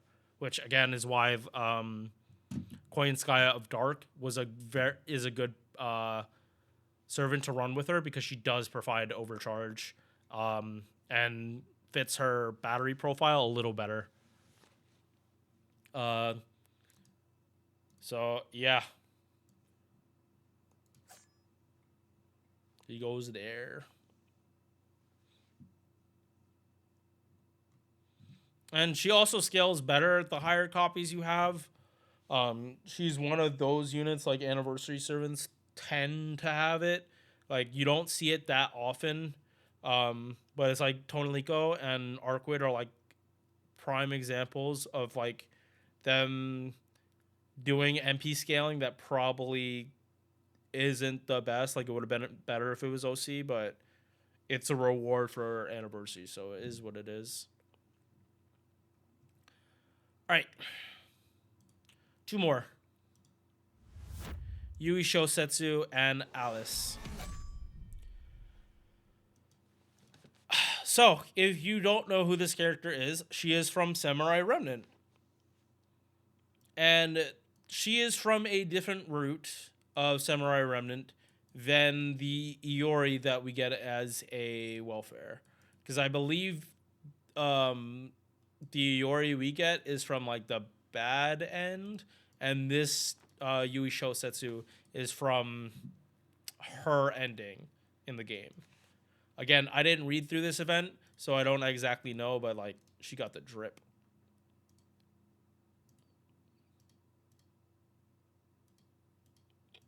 Like this is like really good looking, especially this one. I really like that she looks like the stereotypical samurai. Like, but doesn't look like she belongs in the Shinsengumi. Like, it's that color, but she doesn't. She definitely doesn't have the vibe of Shinsengumi. She is a tertiary buffer, but not for arts. Even though she has an arts card buff, most of the time you're using her with either a character that has a with quick services that have double buster, double quick, or you're using her with Ruler Scotty, who can also give the red and green card buffs, because she wants people that have rainbow buffs. She does not want to only be buffing people that only have arts buffs, because you do not get her full MP. Fairly good gains, and she has 50 battery in her kit, so usually it's not the hardest thing to actually get to her MP. It's just like fitting her in the teams. Guts, 1 time 5 turns on a 6 turn cooldown. 3k heal from the guts, and then 1000 HP per turn. Second, 20% battery, 30% MP damage for everyone in the party but her. And these two combined is literally Oberon's first skill, but on a longer cooldown. 15 stars per turn, and 20% attack down for the enemy. Third skill, 30% attack, arts up, crit damage up 30%, and she gets a 30 battery, so 50% for herself, 20 for the party. Arts up 7%, item construction C 6%. You only care about this. You only care about this and trying to get her MP as quickly as possible. Especially because you're probably not using her with Castoria. So this 30%, you're going to have to find another way to get to it. Preferably your DPS doing it. Or you just run a CE. And honestly, just run the CE if like to save yourself the hassle. So, if you have a quick buff, you get 20% attack. If you have an arts buff, 30% crit damage. If you have a buster buff, 20% MP damage. Scales with her MP copies, but this is what we're looking at here. So servants that have rainbow buffs, if they get it from the MP, you need to pop Yui's MP after them. If they already have the buff, then you're good to go, because she gives arts, and if they have a double buster, double red and green buff already from their own skills, you can just pop this first and buff up their MP. I'm pretty sure it's an MP like this is why they buff Constantine. Because I do kind of think, like, if you had an MP5 Yui, you probably were just going to use her over Constantine, even for Buster units. So, yeah, like, he did need the buff as, like, the definitive, if you're Buster, you use Constantine, and if you're quick, you use Yui. Because this crit damage isn't arts crit damage, it's generic crit damage. And yeah, 3k heal 2 is the OC. That's why it's okay to put this first. You don't care. Or most of the time you're not caring. Also, like, for quick support, like, this is higher scaling than, like, Martha, and that is it. She does have a quick MP, so little funny there. Bond C, arts up 10%, crit damage up 15%.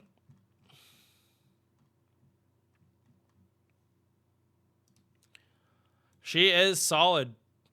I would not put her in A+, simply because she needs a lot of setup, and it's not like she does arts looping better than other characters or art support. Because if you're not popping her, if you're not popping her NP, then you're not gonna get her MP. Like, the MP damage is nice, but it is still 20 battery and a arts card buff, and that's it. And while it is 30% instead of 20, it is still only a 20 battery and an arts buff. It's not MP gain. It's not like split battery. She's much more comparable to Santa Martha than I think any other character on this list. But Santa Martha is niche based, and Yui is buff based. So if you don't have servants that can use Yui, she's gonna fall off a cliff. Like, if you do not have Ruler Scotty, you can pull from your support, number one, but that is limiting your support. And if you don't have characters that have double buster, double quick, or you're trying to use her with arts, it's gonna be underwhelming. So that's why she's in A, not A+. It is strictly because most servants can't use her to the fullest potential. Or if they can, it's because you have more characters to make it work.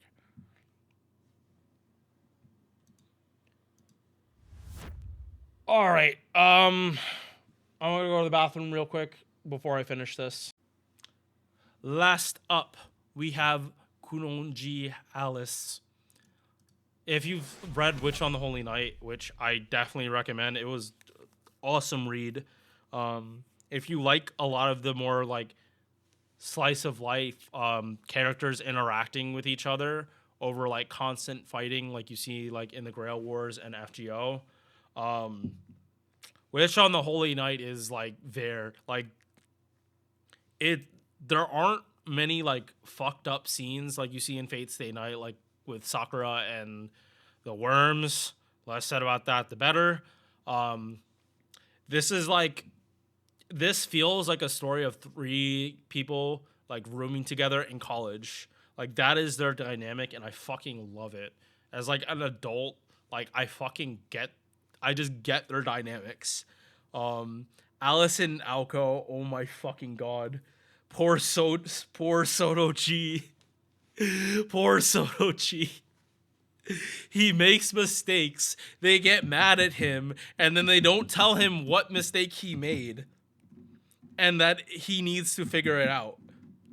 But then when he keeps making a mistake, and it's like not in an offensive way, it's literally because they just didn't tell him.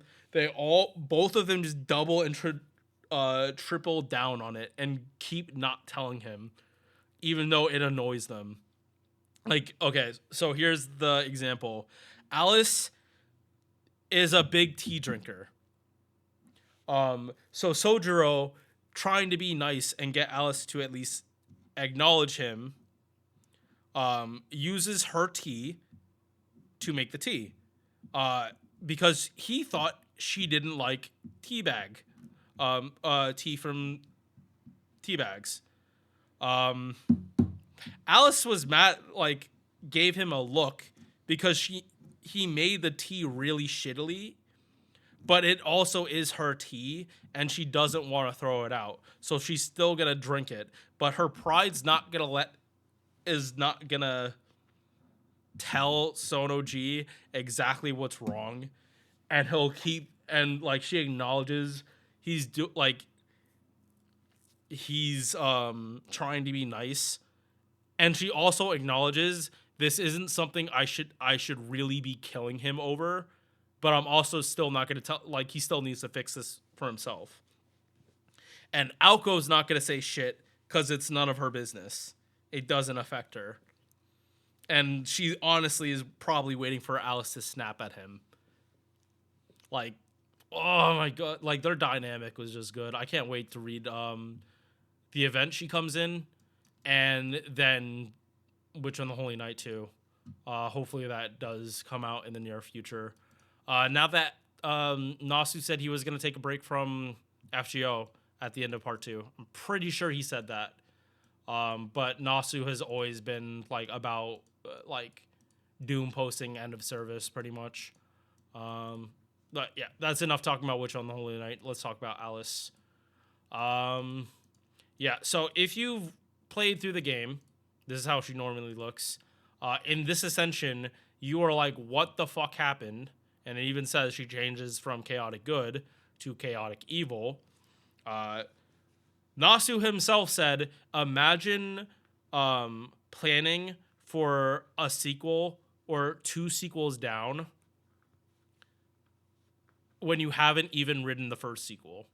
Or like bringing a character from part 4 when you haven't even finished writing or when you haven't even started part 2. Oh yeah, case in point, stands show up in part 1 of JoJo's Bizarre Adventure. Like, imagine, like, while they're all talking about Hamon, suddenly a stand comes in and, like, no one can, like, see it. It's like, bro, what the fuck? This shit doesn't make sense. That was essentially how how Nasu described adding Alice here, especially her NP in this ascension, because she has 2 different NPs. The first ascension and second ascension, these 2 outfits, are based on what you see in the visual novel, Flat Snark. And then this is the Vandersnatch, which you don't fully see in Witch on the Holy Night, but you do see part of it. I'm not going to give more spoilers for that. Also, she changes attribute over here. But yeah, time to like actually get started. Base attack, normal number for casters. It's less than the midpoint. She is a farmer, so would be better, but she does have a way to get like a lot higher attack buffs. HP also extremely high. This is one of those farmers that is also extremely tanky. Like, Alice, even for tanky units, she is still stupidly tanky, to a ludicrous degree. I would honestly say she is one of the tankiest servants in the game, because of her 3rd skill. Base gain 0.51%, 4 hit arts or 5 hit arts and 5 hit quick, and she has 2 of each. 5 hit extra attack. Extra attack's not gonna regen much, but her face cards are gonna do a lot. Khazra drop is definitely her best support. You are definitely going to want to be using Khazra drop with Alice. First skill, 20 quick, 20 arts, 50 battery, party MP gen up 30%. Diddle, if you didn't know, or if you haven't played Witch on the Holy Night, it's her little charm thing, to activate her magecraft, or that's what she uses to focus her magecraft. Her ploys. Second skill, 30% attack, 30% attack, 30% defense.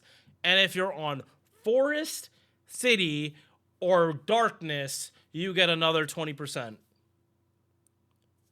Basically, if it's night out, You're in the woods or in the city, she gets an attack buff.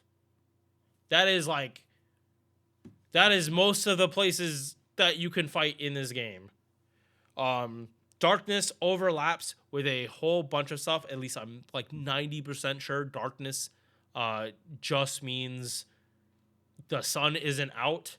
But also you're not in like a building. I'm not too sure about that.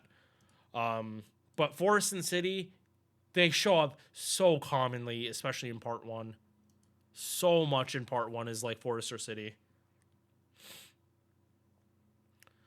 And like the best part is this is the smaller part of the buff. Like you guaranteed a 30, and the attack buff doesn't affect looping, it just affects damage.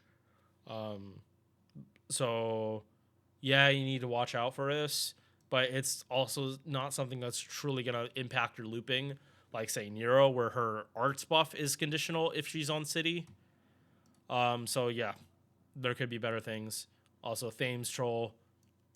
It's like why these two like this is again another lore skill for if you've read the novel, like for why it's these two as well. It's literally just wherever there could be like a river. And you see a river when it's dark out, in a city, and in forests. Like, because people build cities around waterways. Third skill. I fucking love this Robin's voice. It is so fucking high pitched. And this thing is so fucking like it's so dumb. Like Cock Robin is so fucking stupid, but it goes so well with the high pitched voice and him obsessing with Alice. It is like like this Robin wasn't here like all the time in it, and I honestly wish it had more screen time. It and Sono G are like some of the best parts of Witch on Holy Night. But you can only use this skill if you have Robin counters. And actually, I need to skip this and go to the passives because it explains it. Arts up 10%, debuff success rate 10%, folklore defense 400%, or not 400%, 400 damage cut from all damage except noble phantasms. Damage cut from dots. So if a dot does less than 500 damage, Alice does not take damage from it. So this is a multiplicative dot like neg. It like this is the worst possible nightmare to fight for literally any like dot spammer like out there. Because if it's weak as shit dots like the ones from command codes, you cut so much off. And remember, like if they have dot amps, it's not like it's before they get amped too. It's like 500 minus 400 times 2, not 500 times 2 minus 400. Like the dot amps in the formula, I'm 90% sure. It's outside the parentheses, and damage cut goes in the parentheses. If you understand like what I'm talking about for math. PEMDAS. And last one, Yumina. This is the name of the progenitor of her family, aka the witch for first magic. Don't ask me what first magic is because they're not super clear, although my guess is creating life out of nothing or bringing like full on sentience to things without sentience. Or aka breathing life into objects. Like that's just my guess based on what everything is shown in Witch on the Holy Night. Because it's constantly said that like Alco sees herself as a witch. Like she sees her and Alice as one as like pretty similar, even though she's technically not a witch, because a witch is a type of race in Fate. It's not a description of like someone's personality, although it is. But which as a race is a thing. Yeah. Insta-kill Guts for herself 5 times, and she revives with 1,000 HP. Most insta-killers are assassins, so it does make sense that she'd have this. But she also, if you give her Guts, this also activates. So when the Guts procs, you heal another 2,000, and this is any Guts, not just insta-kill. So yeah, again, if you give her Guts, she's like super tanky, and then the last part of it is this Robin counters. The amount you have lasts for the fight. They do not refresh. But if you reset the fight, like you use your 3 command seals or a gem, you will get these back if everyone is wiped. So why did I say she is the most tanky person? She gets a substitution, which is a special kind of anti-purge defense that is not affected by buff removal. So Castoria's one weakness was mitigated with this servant in terms of keeping you alive. This also stacks with anti-purge defense. And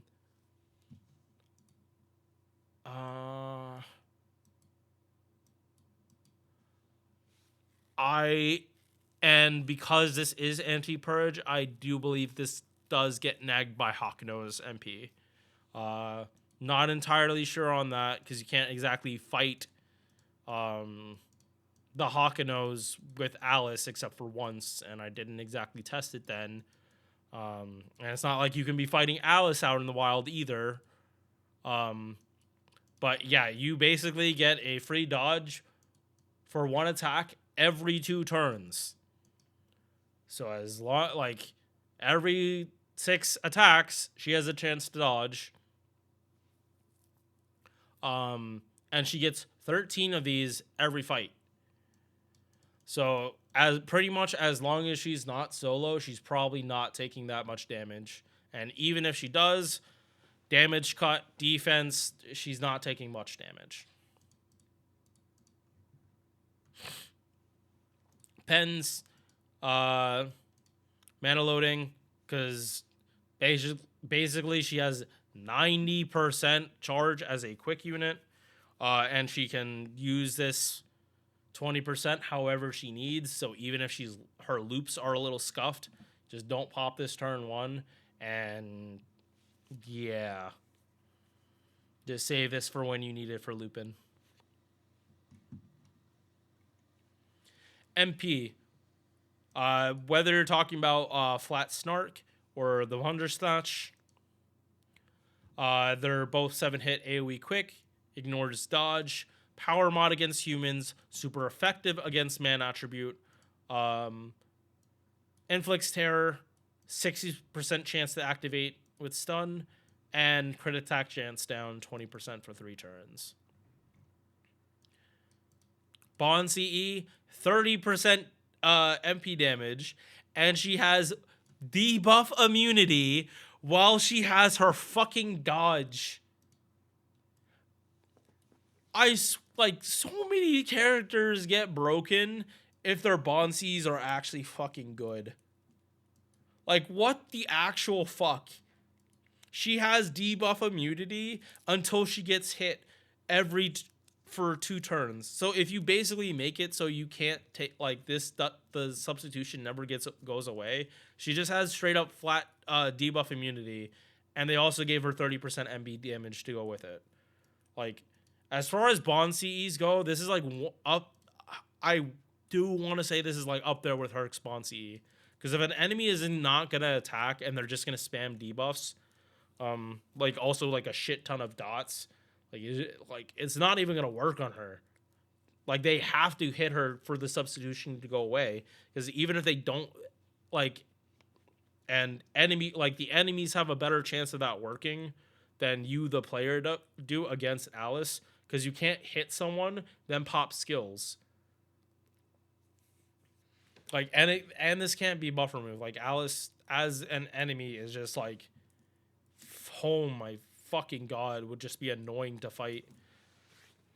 Like, especially if the enemy got this off for free and it didn't count for their actions. Then it's just obnoxious. Then it's just fucking obnoxious fighting Alice.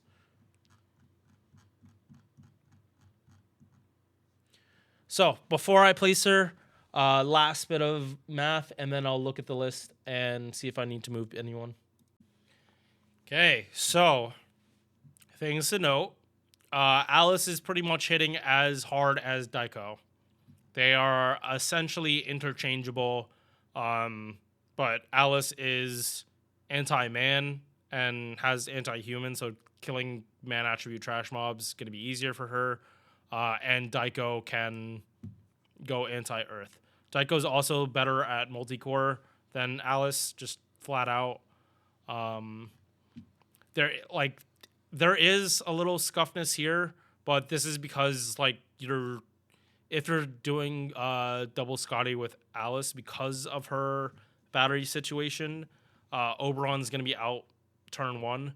But while this is bad refund, I also have another 50 battery here that I didn't really use. So Alice does have an abundance of charge. Like, don't let this 33 mislead you. It is literally because she only has 1 Ruler Scotty's buffs up at this time. So yeah, I feel I can just put her with Daiko, even though I don't have an AoE quick. These two just don't do enough differently for me to say like one should be higher than the other. And again, this is what A+ was for. I also didn't want to make it so like Alice would just go there because she is the 5-star, so obviously she's gonna go up there. But yeah, honestly, I do like these characters pretty much about the same. I do want to say Alice's charge situation is a little weirder. Like, Daiko is really just consistent as shit. And Alice is gonna run into more problems, but she fucking has a 50 battery and 20 batteries on just a short ass cooldown.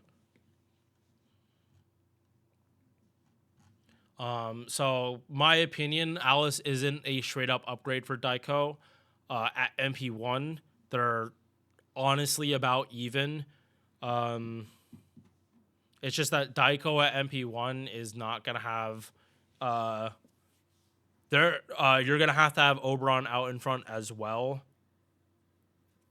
But for them, it's not as much of an issue. Like, bringing this back up, technically speaking, because I had another battery, I could have just thrown this battery, like, just thrown it out and, like, had better refund for turn 2. But I'm, like, me personally, how I play, I don't want to leave it to chance like that. Yeah. Oh, this had a negative modifier, too. Shit, wait.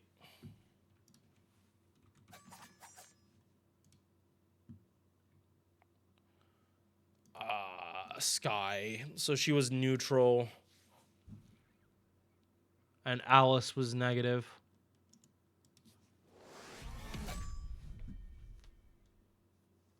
But that changes because she can switch attributes. Yeah, no. There's a bunch that goes into Alice. Okay, actually, I do want to preface this that because Alice is also chaotic evil. No, I'm keeping her in plus, and she goes up or down depending on like truly depending on the fight. She Daiko is kind of static whether or not. But Alice, like, depending on the fight, you would change her ascension and change supports. And a third ascension at Earth, if you're fighting Sky, you can also use Doman. And even if you're not fighting Sky, this is like Sky, you'll have a better advantage than. Wait. Oh, no. Okay, so here she's Earth. Oh, wait, so she's man, it would show better. Yeah. Okay. Okay, yeah. You really have to play around with Alice for optimal stuff. But yeah, this is my list.